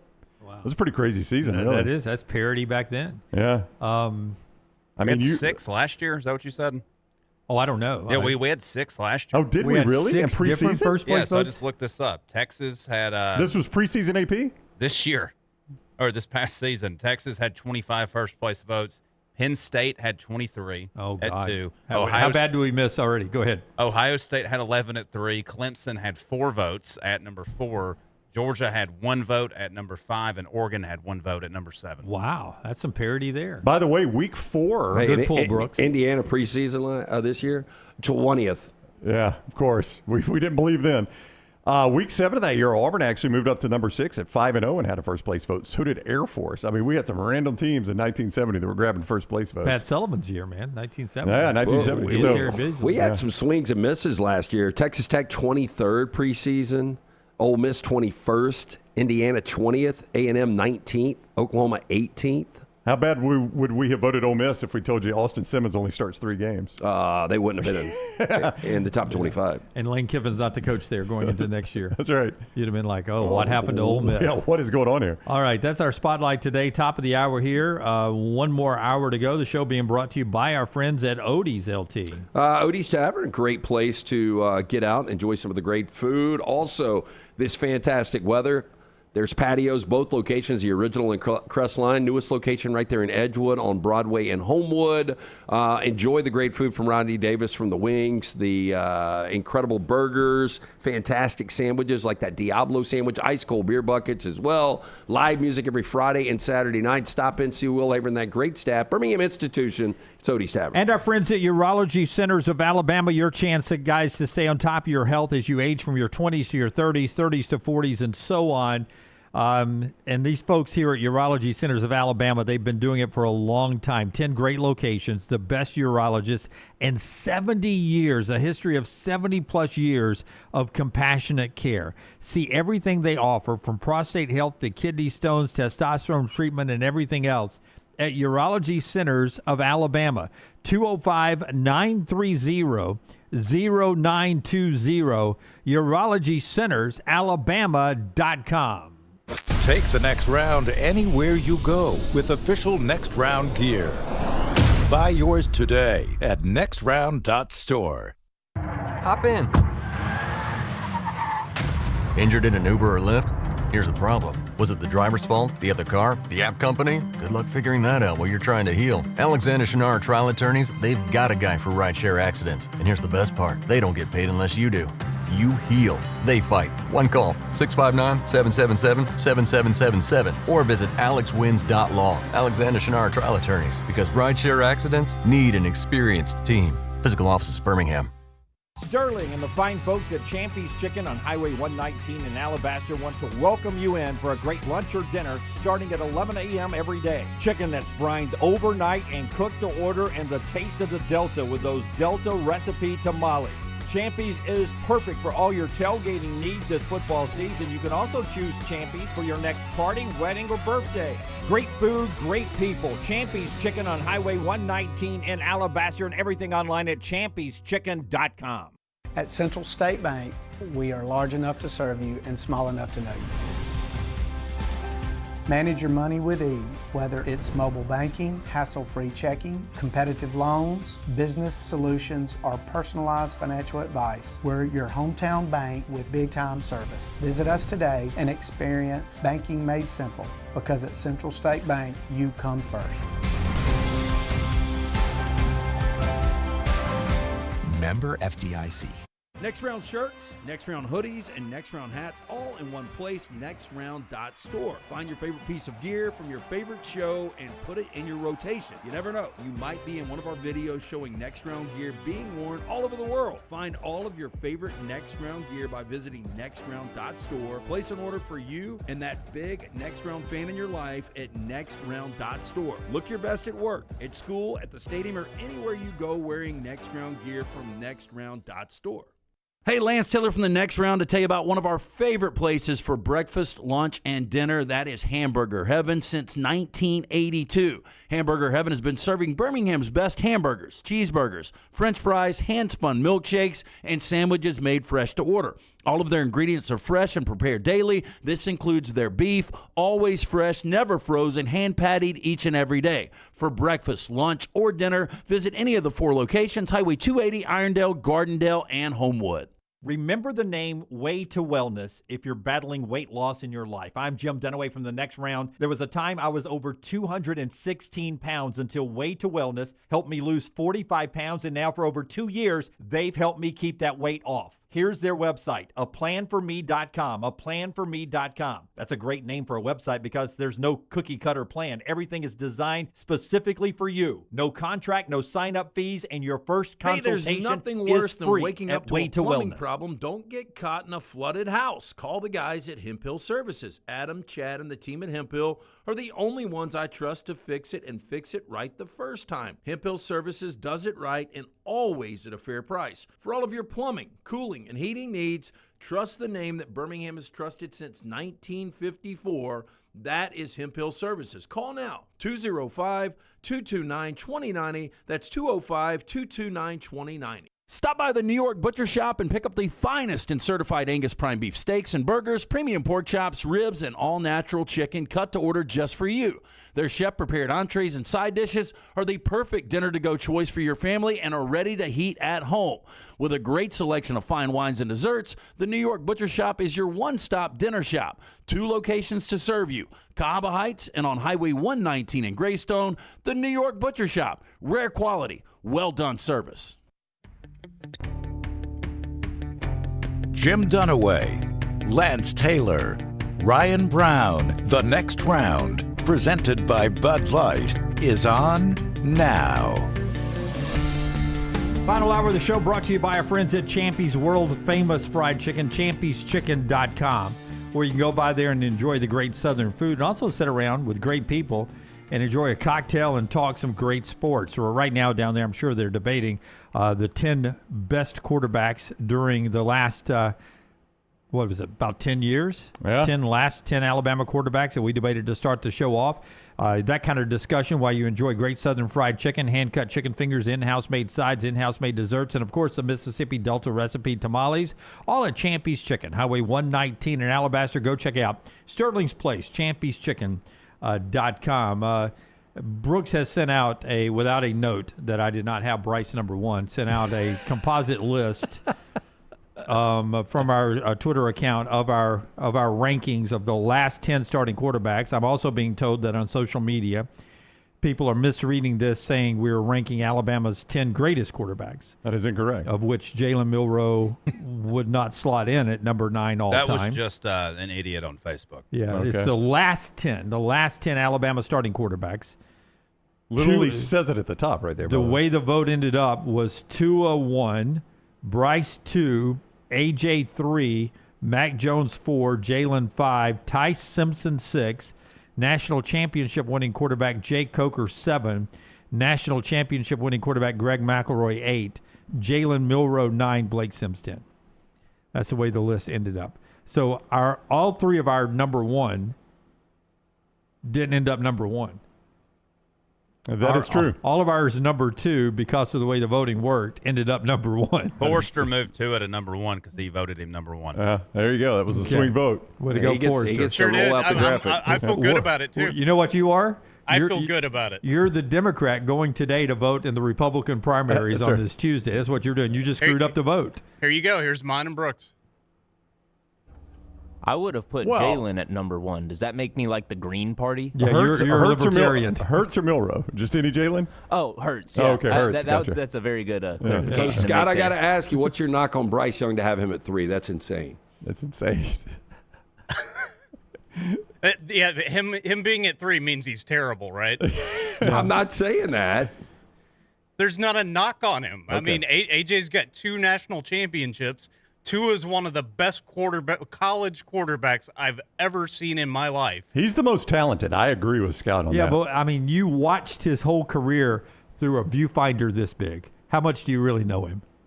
Pretty well. But, I mean, this is kind of like if we did the best Georgia quarterbacks over the last 20 years. Like Stetson Bennett, definitely more decorated. And I think Stetson Bennett ended up being like A.J. McCarron-like, probably a little bit better than McCarron. But there's no way you would have him in front of Matt Stafford. Stafford's the more talented, absolutely. I mean, he didn't win anything at Georgia. He did not. I know. That's why He didn't even make an SEC championship. I'm not sure I wouldn't have Stetson ahead of him. I mean, if you go most talented, you wouldn't. But if I said best quarterback at Georgia, I would have Stetson Bennett in front of Matt Stafford. And then there's Aaron Murray, who's the SEC's all-time leading passer. And Jim, before you look at me like that, it's one Rams quarterback and another. They're both Rams quarterbacks. they I'm not are. insulting a Rams quarterback. I was just saying you seem to be judging Georgia quarterbacks differently than you did Alabama quarterbacks. I mean, I thought Stafford was really good, but I mean, Stetson Bennett was not a terrible college Stetson quarterback. Bennett was a really good college quarterback. Let's don't act like he was just some schlub that Georgia had playing out there. Yeah, I mean, if you Stetson Bennett is Georgia's A.J. McCarron. Yeah, he is. But I would say, and look, I know it was a little bit different of an era. It was about a decade difference, but Stetson's numbers, I would assume, would crush McCarron's. Probably so, but it was a different era. But I would also say, in comparison with Stafford, to move away from Alabama, Bennett and Stafford, Bennett didn't have anything close to A.J. Green. I mean, Stetson Bennett, now he had Brock Bowers, who was pretty dang good. Did he have? Yeah, he had Brock Bowers. But you know what the difference with Stetson Bennett and Matthew Stafford? What? Head coach.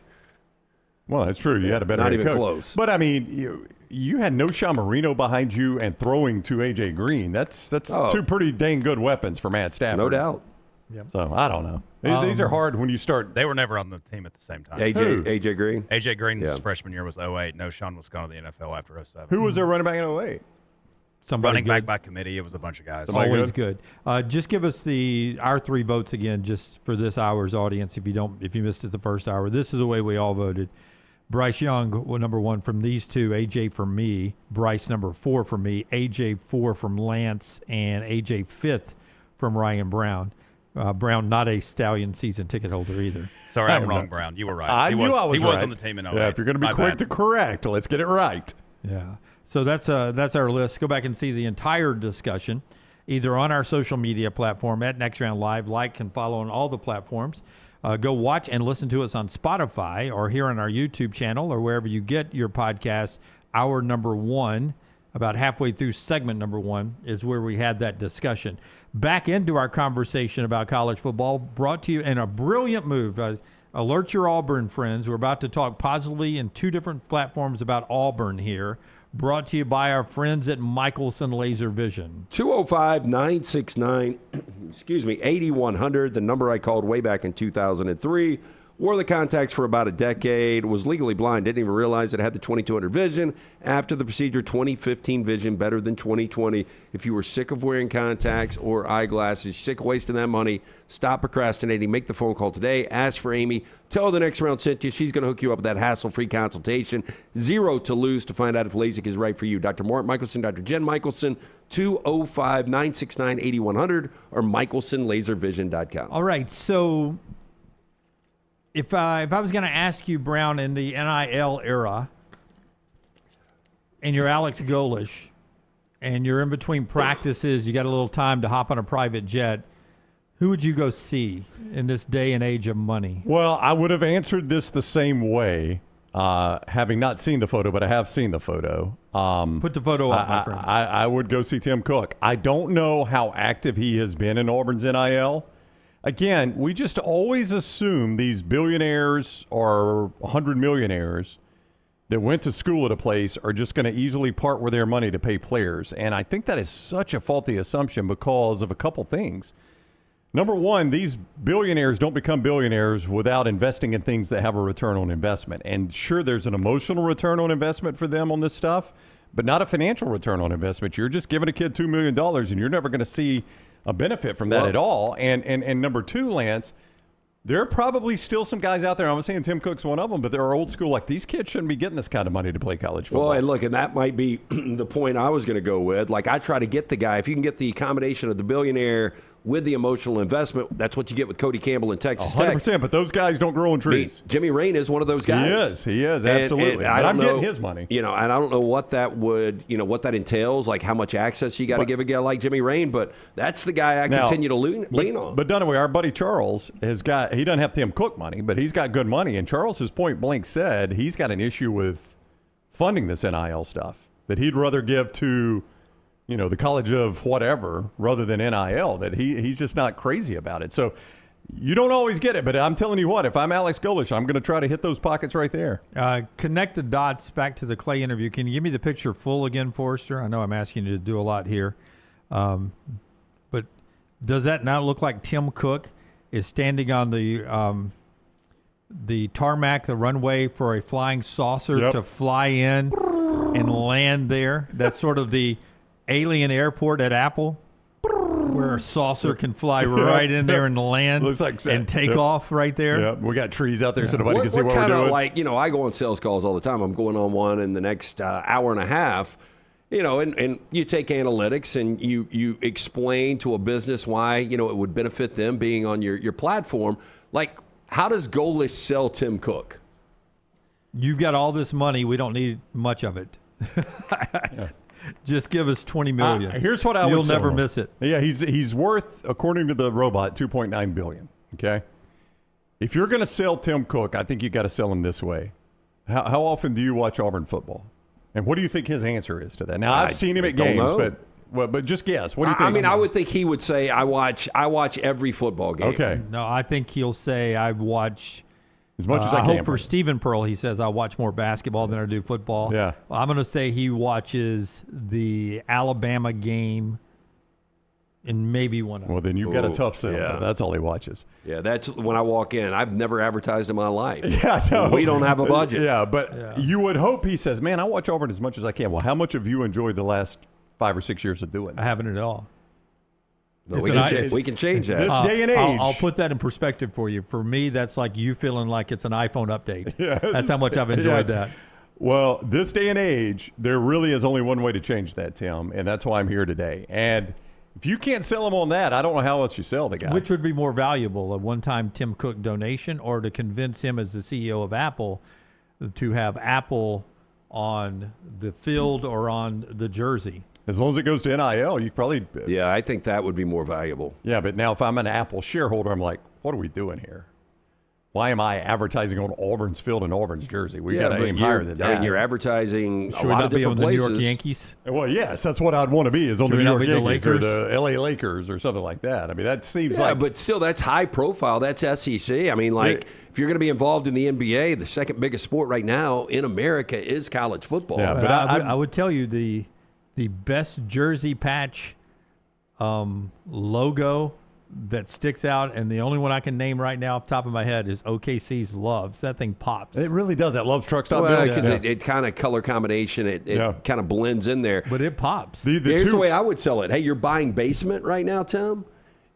Had you heard of Indiana football before these last couple of years? So we're getting you a great number to come in on here, and we're going to make Auburn the next Indiana. And I agree. And Mark Cuban has made the choice, like, I'm not seeing this money back. I get it, but I want to watch my team win. Cuban's a legit fan. I don't know how big of a fan Tim Cook actually is. Like, I know everybody's like, go get money from Tim Cook. The guy didn't become a billionaire by just giving money away. Other Auburn brag, though, it's magazine season. And one of our favorites is Athlon, which I think is out of Nashville. Athlon, those folks, and they always do a cool thing where they ask, for their blurbs, they ask anonymous coaches to comment about something. Anonymous coach on Auburn in the Athlon magazine about DJ Durkin. They were really good on defense last year. They were the best defense that we saw. You add some offense with it, and they can be pretty good. I sense that there's going to be a mentality to be who they are and not conform to the past and how things have been run there. Teams that play them early, there's going to be a surprise with how efficient they are with the guys that they have been in that system. Anonymous coach commenting on DJ Durkin's defense last year at Auburn. Well, we know it wasn't Clark Lee because that was the one game where Auburn's defense really got worked. Is at Vanderbilt. That was such a strange game. Yeah. But other than that, I mean, that could be just about any coach on the schedule. Could be Ryan Grubb. Could be. Or DeBoer, or anybody that's on Alabama's offensive or Alabama's. When they do anonymous coach, staff. I always assume it's a position and or I agree. I don't think it's a head coach. I mean, this could also be Ben Arbuckle, right? Yeah. Could be. I mean, when you look back at their games, they allowed 24 at Baylor. They allowed 24 at Oklahoma, but now there's an asterisk on that. At Texas A&M, they gave up 16. At Georgia, they gave up 20. These are all losses I'm reading right here, by the way, with these numbers. But, I mean, 16 and 20 should be W's. 16 at Texas A&M, absolutely. You ought to be able to win that game. Yeah. You lost 16-10. 20 on the at home against Georgia, you lost 20-10. Now, again, another asterisk right there. That was that weird play at the goal line right there that was a super strange play that it should have either been a touchdown one way or the other, and it got called neither. I don't know. At Arkansas, you gave up 24, but you won. Kentucky, they gave up 10 and somehow still lost. Vanderbilt was the one outlier, and then Bama, they gave up 27 and lost. So, I mean, I would say any SEC coach you talked to outside of Clark Lee could have said that might have been the best defense we saw all year because they got no offensive support. A little Auburn love there from Athlon Magazine and from the head coach out working Tim Cook, trying to stir up some interest from the Apple CEO. Brought to you today by our friends at Central Alabama Asphalt. That gets us to our 4 downs today. Tell us about Central Alabama Asphalt, Brownie. It is the organization that you probably see out there paving the roads of Alabama. When you ride by one of these major state, federal government, or municipal roadway projects, you're probably seeing our guys from Alabama Asphalt and Construction doing the job. Those are the big types of jobs they get. And it may tell you that, they've got all the work they can handle. They're too expensive for me. For my smaller job, you could not be further from the truth on that one. They've got an entire division dedicated to the smaller jobs. Things like parking pads, private driveways, maybe a parking lot for a smaller church or a convenience store or a community center. They've got those right there. They've got that same division right there at Central Alabama Asphalt and Supply. So get an estimate from them, any job big or small, 205-349-0910. 205-349-0910 or centralalabamaasphalt.com. First down. Oh, Bill Laimbeer is 69 years old today. If I asked you who had the better career, Bill Laimbeer or Bill Buckner? Boy, Buckner is remembered primarily for one failure, but he had a better career than that.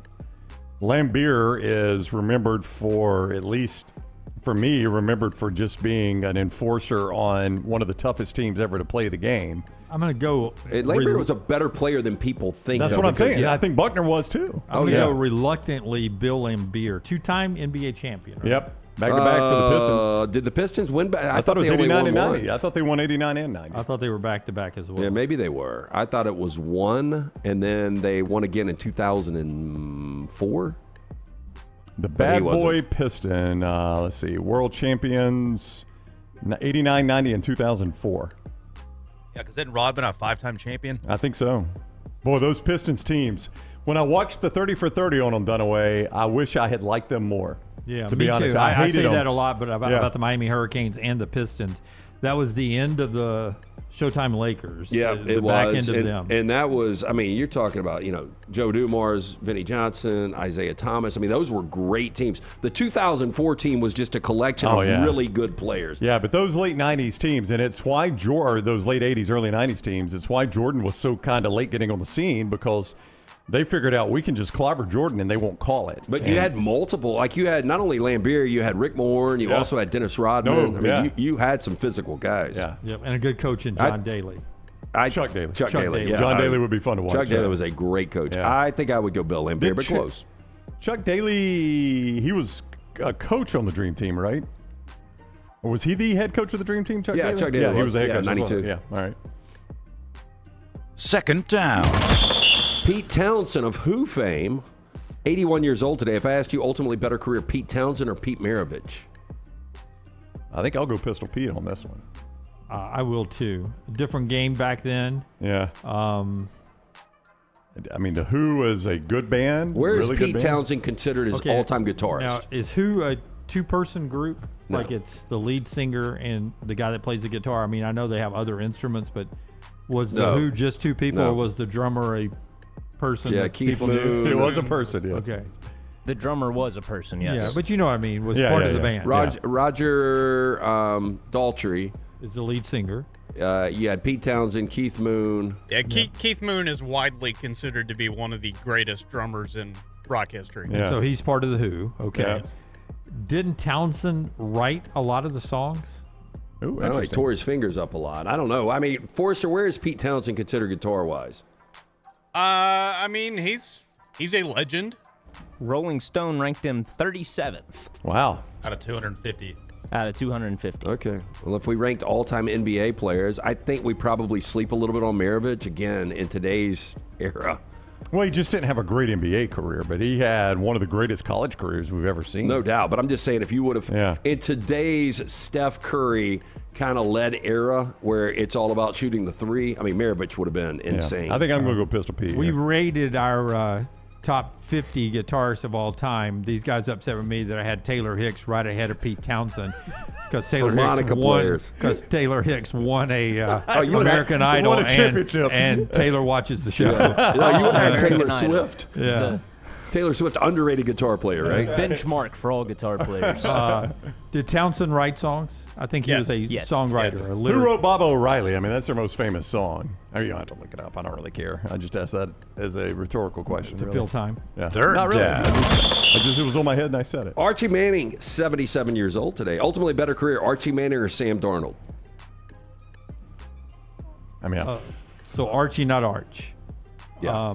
well, Sam Darnold now has a Super Bowl ring, which Archie does not. Archie played. How many with Minnesota did he play in? Oh, that was Fran Tarkenton. Yeah, I'm sorry. Tarkenton. He never Archie got Manning one. got saddled with expansion New Orleans Saints. That's right. And was, It made him a great businessman, but not make him a great quarterback, right? yeah. I think we forget Sam Darnold, how good in college he was. Do I get to include?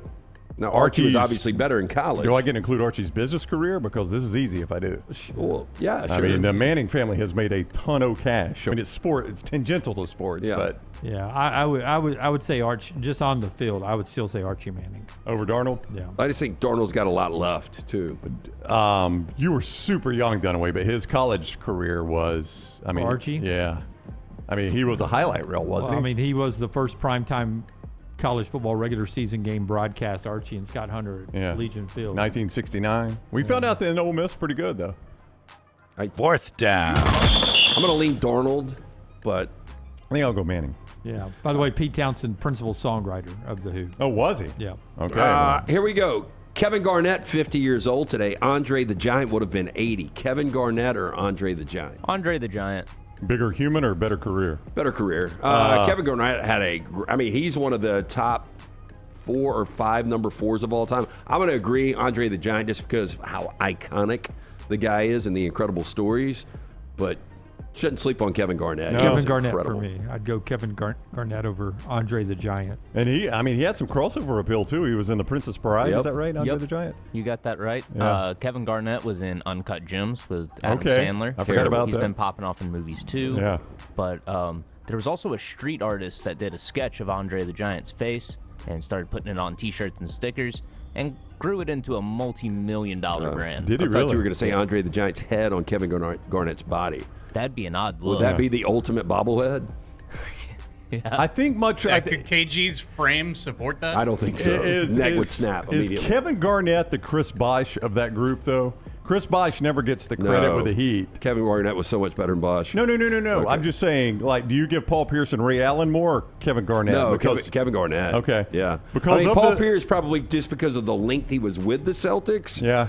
But I think Garnett was a better player. But And then Ray Allen's marginally- third? Yeah, Ray Allen would be third. Because in the Miami 3 party, that was the Boston 3 party. In the Miami Heat three-party, Bosh is the clear third. Like Yeah. LeBron and D Wade get all the No love, doubt. and you kind of Yeah. forget Bosh is Yeah. part of it sometimes. Individually, Kevin Garnett had a better career, I felt like, prior to them coming together with the Celtics. Oh, with the T-Wolves. T-Wolves? Yeah, I mean, he was an MVP in 04, league Yeah. MVP, almost took the Timberwolves to the NBA Finals. They were the 1 seed. See, I was gonna say I'd go Garnett, Ray Allen, and then Paul Pierce. Really? No, Paul Pierce third? Ray Allen's shooting. Oh, he's made one of that the incredible. before Made Steph that team. Curry. Like, Made I that never team liked Paul championship. Pierce, Yeah. but Paul Pierce was an incredible player. Before Steph Curry, Ray Allen was the best three-point shooter we'd ever seen in the league. KG 9-time all first-team defense. Yeah, I guess I got to go. Yeah, Garnett. a first-team All-NBA just tells you everything you need to know. Yeah, yep, you're right. Yeah, Garnett for me there. And that's our 4 downs, brought to you by our friends at Central Alabama Asphalt. And also Hemp Hill Services, LT. Tell us again about Hemp Hill. Yeah, I had the guys out yesterday. Hunter came by. Had a little problem with the AC. I thought it was it is about to die, but they continue to extend it for me. You know, that's the great thing, the integrity of the guys from Hemp Hill Services. They could be like, hey, look, there's nothing we can do about this. They were like, we're going to shut down the system. We're going to thaw it out at about 6:30 tonight. I'm going to set it up. All you got to do is restart the AC, and it will click on, and you should have a cool house by midnight tonight. It's exactly what happened. I'm telling you, this is why Birmingham has trusted the name Hemp Hill Services since 1954. Make the call today, 205-229-2090 or hemphillservices.com. Usher writes in, says The Who is a 2-person band now, has been for years. Townsend was the primary songwriter. Is that when Moon died, I guess? I guess. Who's playing drums? Just some random guy they have that they don't include as part of the band. Iconic songs written by Townsend, My Generation. I Can See for Miles, Baba O'Reilly. Won't Get Fooled Again, Behind Blue Eyes, primary songwriter. Yeah, Baba O'Reilly, I think, is their number 1 song, or at least it's my favorite. Apparently, Ringo Starr's son is now their drummer. Oh, really? Okay. How about that? Townsend's solo career, Let My Love Open the Door. Oh, I like that song. I'd forgotten that was him. Behind Blue Eyes is a good Let song, my too. love open the door. Yep. Sing it again, My Brian. love open the door.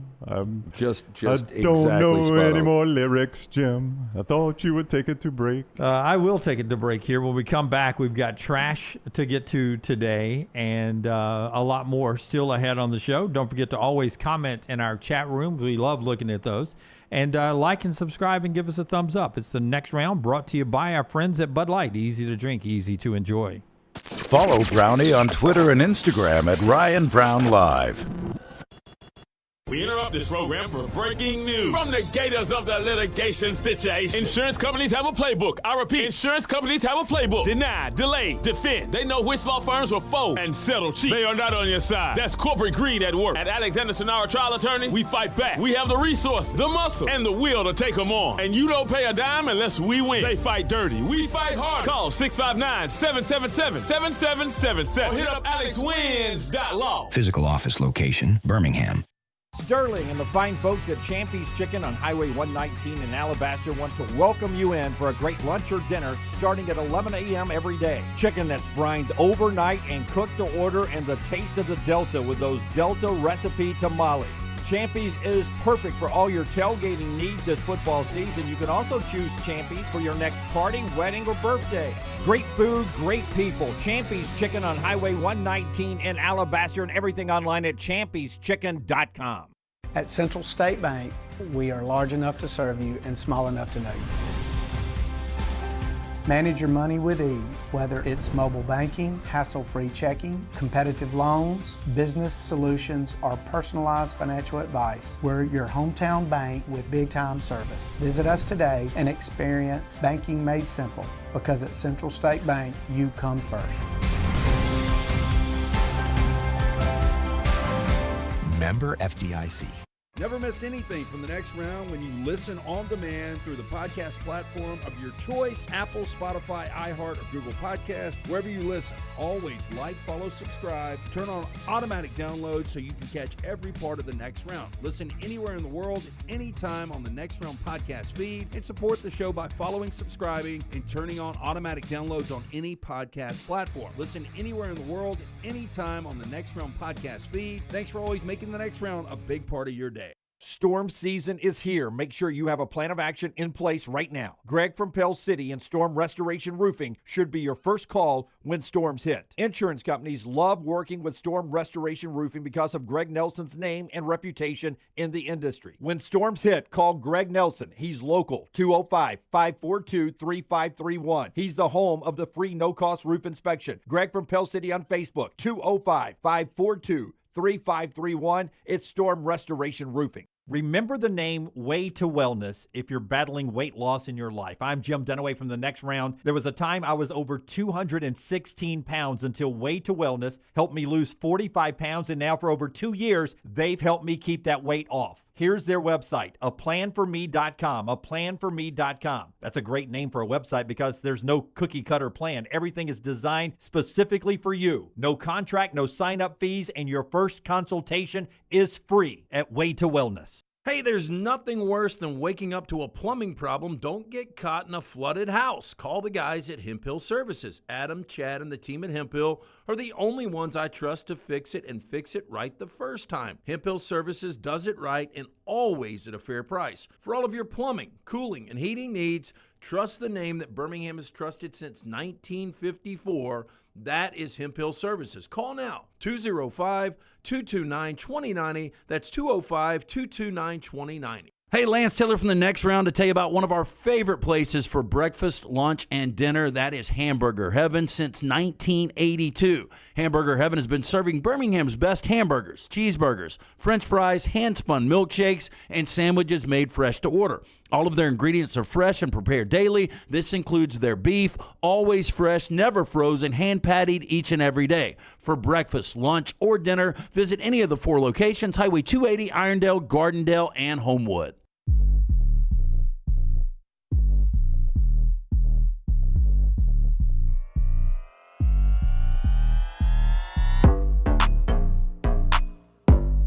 Champy's world-famous fried chicken bring you the final hour of the show. Highway 119 in Alabaster. Get by and see Sterling and enjoy the great southern fried food. It's what Tyler does at least once every 2 weeks, and I enjoy it. I get there about once a month.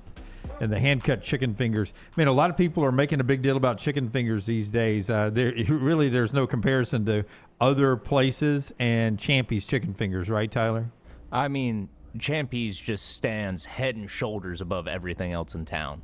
Yep. It's no competition. Plus, you got the Mississippi Delta recipe tamales, which on a day like today, full of hot takes, add a little bit of spice in your lunch. That's right. Champy's Chicken, Highway 119 in Alabaster. Go see Sterling. And does Megan make a mean drink? What is she making right now, you said yesterday? I always go with the lavender lemon drop. It's absolutely delicious. Something there. Yeah, that'll put hair on your chest. Yeah. I know it wasn't you that said that. Who else said that? Wow. The guy who literally has no hair on his chest. All right, trash here in just a second.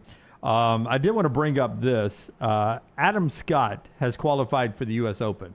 He qualified through the qualifying event at Shinnecock. That will mean he is now playing in his 100th consecutive major.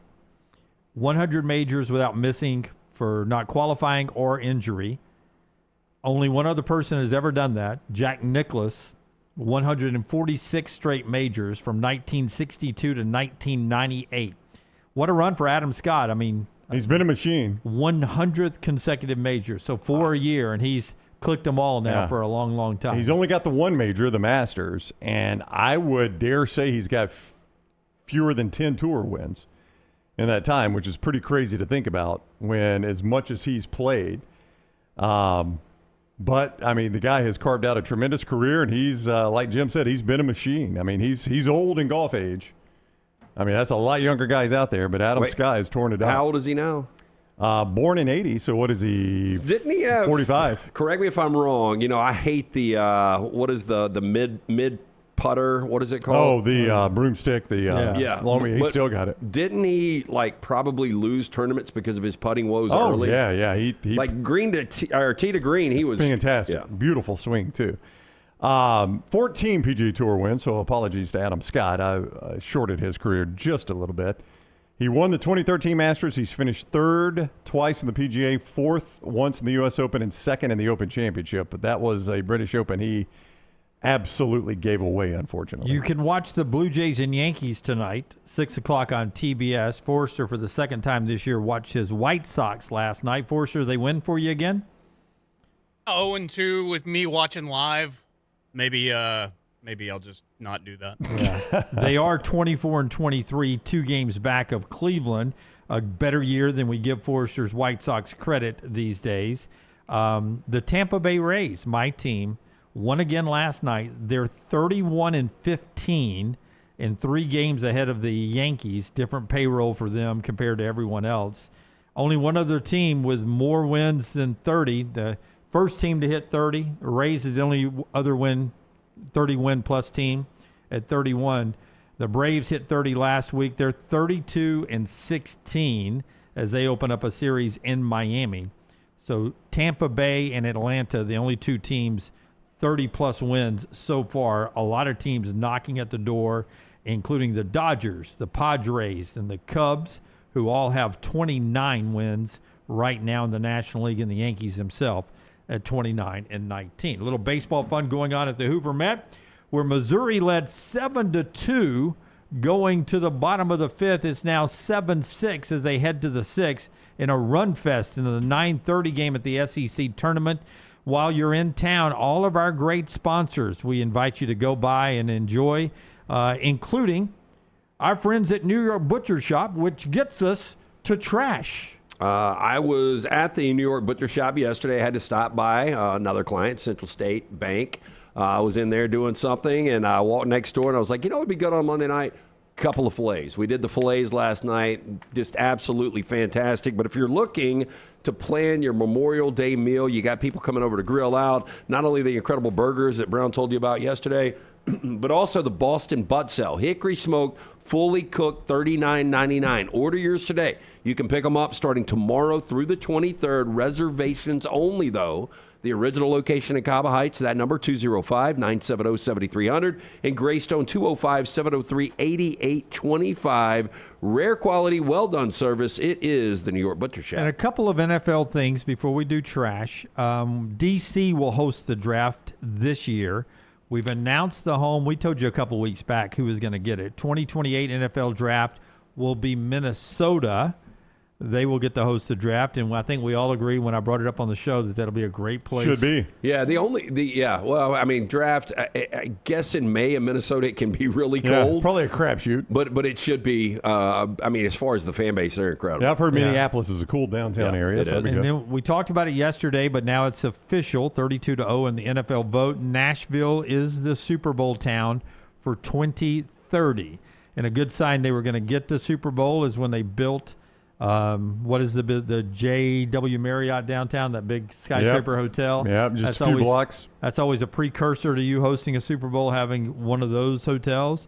And then they built a new stadium that'll go online next year, and then 2030 it'll host the Super Bowl. So that's exciting, coming to Nashville. No, it's huge. I mean, obviously, we would all hope our team is there because you could drive up day of and save a little money because you're going to have to spend it on tickets because that is going to be one steep ticket. I can't even imagine what that ticket will cost. I mean, as you talked about yesterday, it'll be the smallest venue ever to host one.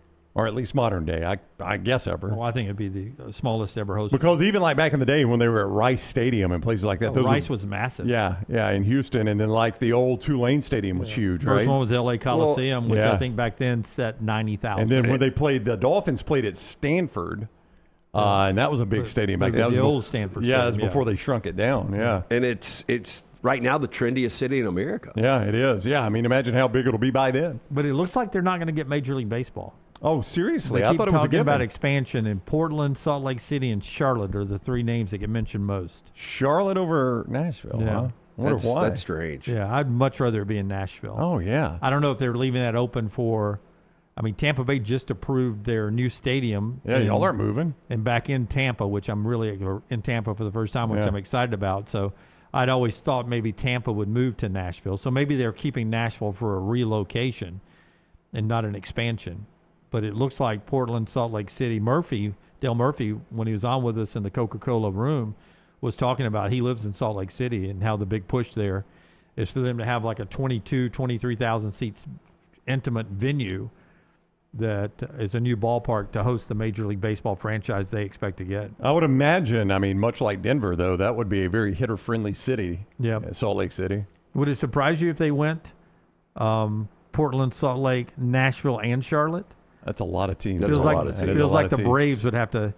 I wonder if the Braves are the ones that are holding that up. But you think about how oversaturated a lot of people believe pitching is right now in Major League Baseball. Yeah, split it that much more? Yeah, because, growing up, I remember when there were 26 teams in Major League Baseball. I just, if you put a team in Charlotte and Nashville, boy, you feel like you've encroached on the Braves pretty bad. 26 teams in Major League Baseball. Tell us what it was like in the old days. Granddad, were those on TV? I feel like I'm old enough to where all the teams were in metropolitan New York.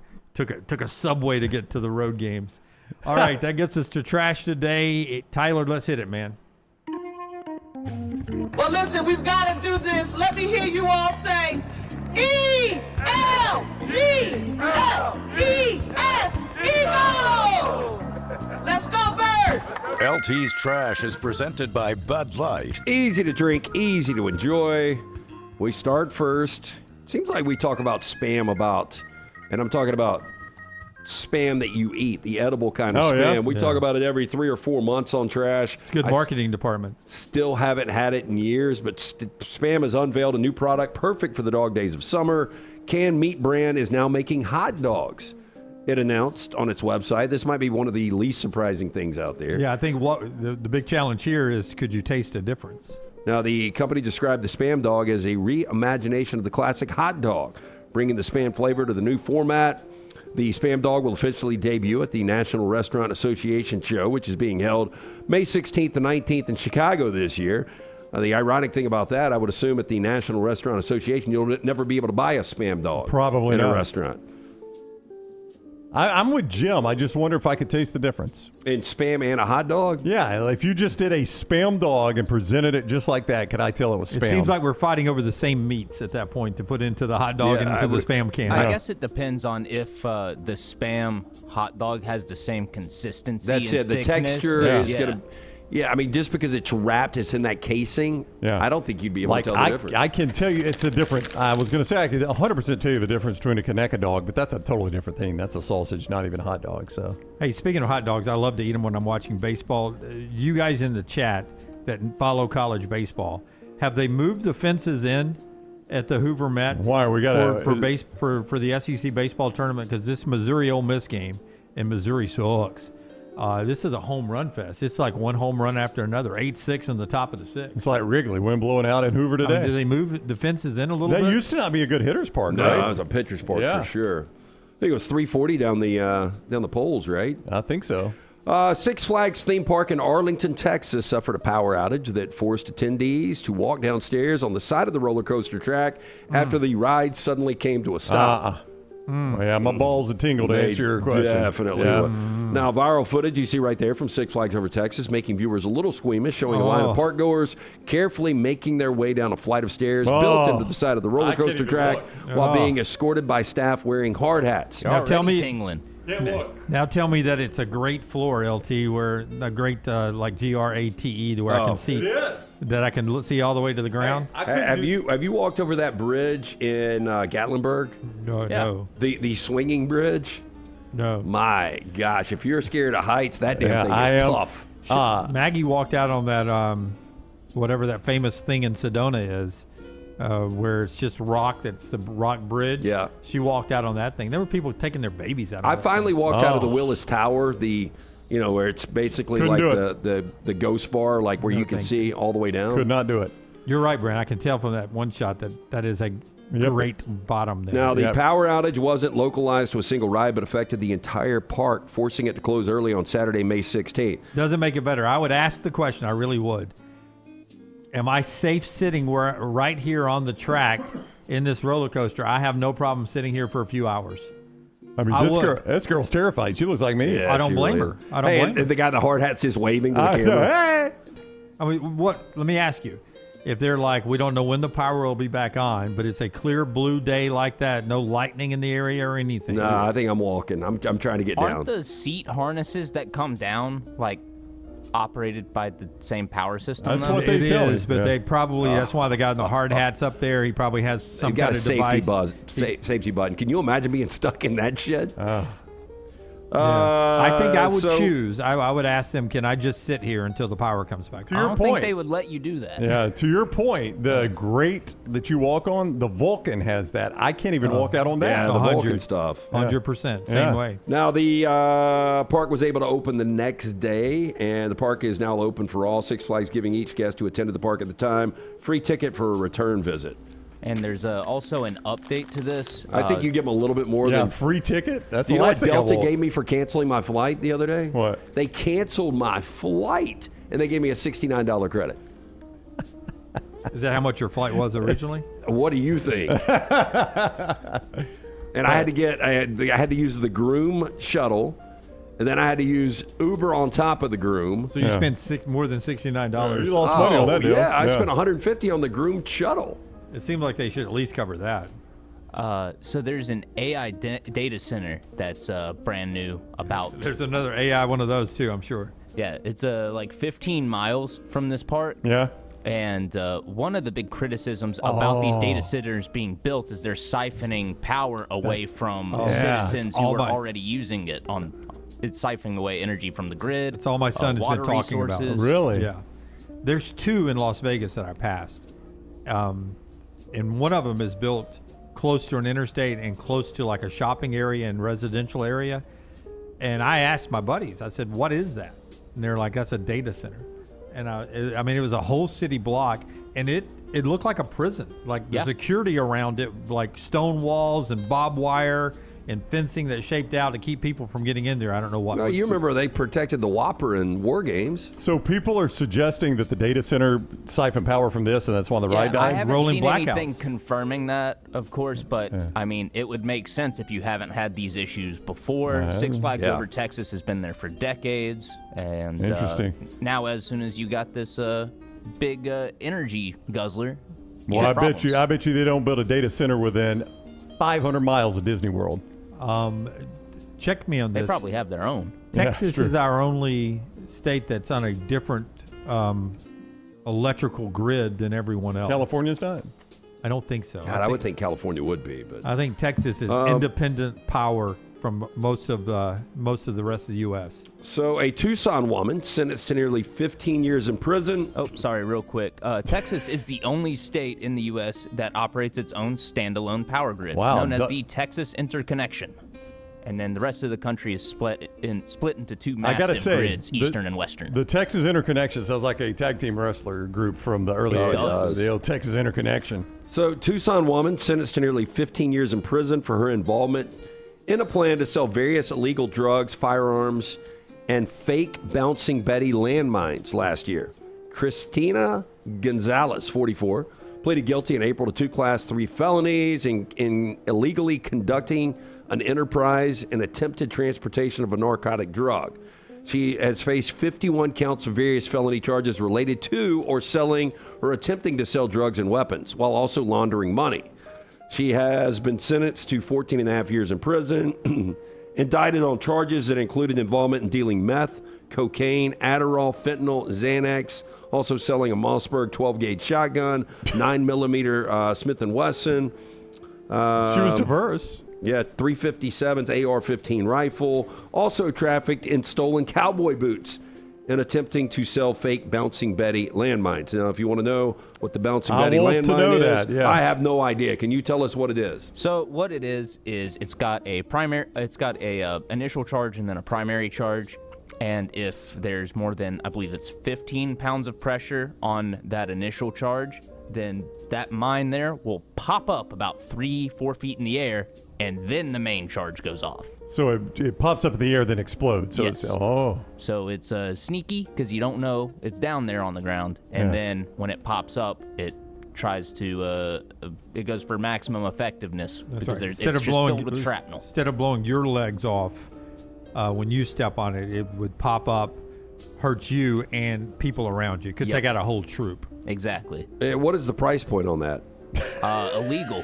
No, I'm wondering what. I mean, she's dealing this stuff. So basically, she's an arms dealer. Yes. She's Lance, trying to be an arms dealer. Yeah. I can get you 2 right now, apparently. Yeah, they look well put together. Yes. The packaging on these are not very good. Not sketchy at all. They're old German World War II mines. Okay. Wow.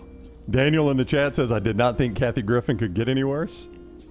Not an exact Kathy Griffin, but she got the same hair. And then Scott wants to know, what on earth did she get tattooed on her chin? It looks like an 11. It looks like it could be like safety pins holding her mouth or something. Yeah. A racing stripe. Racing stripe. It could be that too, yeah. She's a very aerodynamic. She is. And then 2 dots under the eyes. Not teardrops, so we just got dots. Or are those moles? It could be moles, yeah. I thought it was tats. It could be teardrops. They're kind of symmetrical, though. Yeah, they are symmetrical. That's what's throwing me off. By the way, back to the power story, Ambler says if California were their own power grid, they'd never have power. Yeah, I forgot about that part. They're always having to borrow from others. I just brought up the Texas thing because they still independently they leave that 1% of we may still not want to be United States at some point. We may want to be our own country at some point. I feel like every 8 years or so, somebody floats the idea back out there, like of Texas. And we got our own refineries, we got our own power grid. We're good. Hey, Forrester, a little Tom Morello. We got Cody Campbell. Maybe a little. I could see it. I could actually see it more than Kathy Griffin. Yeah, just a little bit there. Okay, finally, a man has gone viral for hosting tall people meetups and launching an official tour around the U.S., giving tall people a place to feel welcome. Tyler Baragantino, 6'9" content creator, began waiting on street corners, hoping that a tall person would walk by and agree to an interview for his TikTok account. Soon after, he decided to stop waiting and posted a casual invitation online, calling out to the tall people of Dallas, L.A., and other cities. Community of tall people informed in the comments. Bergantino decided to make it into a full touring event, adding a COO and a CEO and forming the Tall Tour. Tour has since visited upwards of 20 cities, with crowds reaching as high as 4,000 in Orlando, Florida. Tall Tour events include taking photos, creating content, and mingling with other tall people. Did you say he's in trouble? No. I thought that's how you started the story. I was like, what was he in trouble for? The cities there, pop those cities back up for me, Forrester. I always look at, southeastern cities and wonder why Birmingham doesn't make the list. Look, Nashville, Charleston, Greenville, South Carolina. True, so not Florida. Yeah, but what is the average Charlotte. height? Maybe it's just not a tall city. Well, I tell you what. I mean, he's going to be disappointed in Boston. I went up there. Shortest people ever. I would say the average height in Boston is 5'5". I mean, it is a small city. It felt like it. It felt like they could have built Fenway Park in the Shire back in the day, Lord of the Rings. Copenhagen, the average height was about my height. About Really? 6'2", 6'3", yeah. They're that tall over there, They are so freaking tall. Man. And I told you the women are about 5'10" on How do average. they not have better basketball teams than women? I don't know. They've been pretty good over the years. Denmark? Yeah, they play good basketball. I'm going to check it. Yeah, I don't know if I remember anybody from Copenhagen. Isn't the great guy for the Mavericks? Dirk? He's German. He's German? Yeah. I mean, there was a time. Dutch. There was a time where Copenhagen was part of Germany. Yes. Mark is Danish, by the way. Danish? You know what I don't like is when Brooks Holland corrects me or this the much. Netherlands is Dutch. No. Jim said they were. Oh, okay. I said they were. All right, I like it when you correct Jim. For that. Is that the trash? That's it. It's brought to you by our friends at Bud Light. Easy to drink, easy to enjoy. Tyler, tell us all the stuff, man. Where we can get all the good content, including the next reels that is out, the preferred podcast home to go to, and TNR clips and all that stuff. Alrighty, so if you want to watch the newest episode of The Next Reel, where Lance and I talk about the most disturbing movies we've ever seen, it's right here on the TNR homepage on YouTube. So just go to youtube.com/@nextroundlive, and you'll see it right there under the videos section because it was posted today. If you want TNR clips, go to youtube.com/@TNR clips. I'm currently working on one right now. That'll be out later today. But definitely make sure you subscribe, take a screenshot showing me that you're subscribed and email that over to Tyler@nextroundlive.com with the subject line contest entry, because you don't want to miss out on that free TNR merch. Contest is almost over. Your time is running out. And also, go over to Spotify, and you can catch all of our content there whenever you like. And our friends at Rowback.com. We got some Rowback gear on today, and it's an opportunity for you to get great Rowback gear. Mine is specifically for Memorial and 4th of July Day with the American flag in the back. I see that. God bless him. LT's got the American flag version on his back as well. Yep. You can get Rowback.com, Rowback.com, promo code TNR20 to get the great discount and the wonderful team gear for your favorite college teams and new teams, LT, coming soon, right? Yeah, new teams coming soon. We will have the information and the list on these new teams. Look at this American you flag. Need that one, That's Jimmy the America. one I want right That there. is one of the new hoodies that is out. Maybe some things coming into studio this week. Look out. We will continue to give you an update on that. But TNR20, when you go to Rowback.com, get 20% off all these great items. Again, dog bandanas for the dog lover out there. Great bathing suits for all the men out there. Check it out, Rowback.com. And that's our show today. Don't forget, go vote. It doesn't matter who you vote for. Just go do it. I'm hearing low voter turnout today. It's very confusing. Like I was driving in Hoover last night, and they're like, if you're supposed to vote at the Hoover Met, you got to vote at Hunter Street Baptist Church. Oh, because the Mets got the baseball tournament. Like, this baseball tournament's been playing for years and years. It's in this caught us by election. surprise. I mean, why are we having to have flashing signs that say, hey, if you're supposed to vote at the Hoover Met, go to Hunter Street Baptist? A lot of confusion with this election out there, but there is an election going on today. Go vote and then follow the rules. I think we have to vote again because of redistricting or something at some point in This September. is just a primary, but it's still important. Just a primary. All right. Still important, though. It's very important. Go vote. Just a primary, though. Until next time, God bless you and God bless America.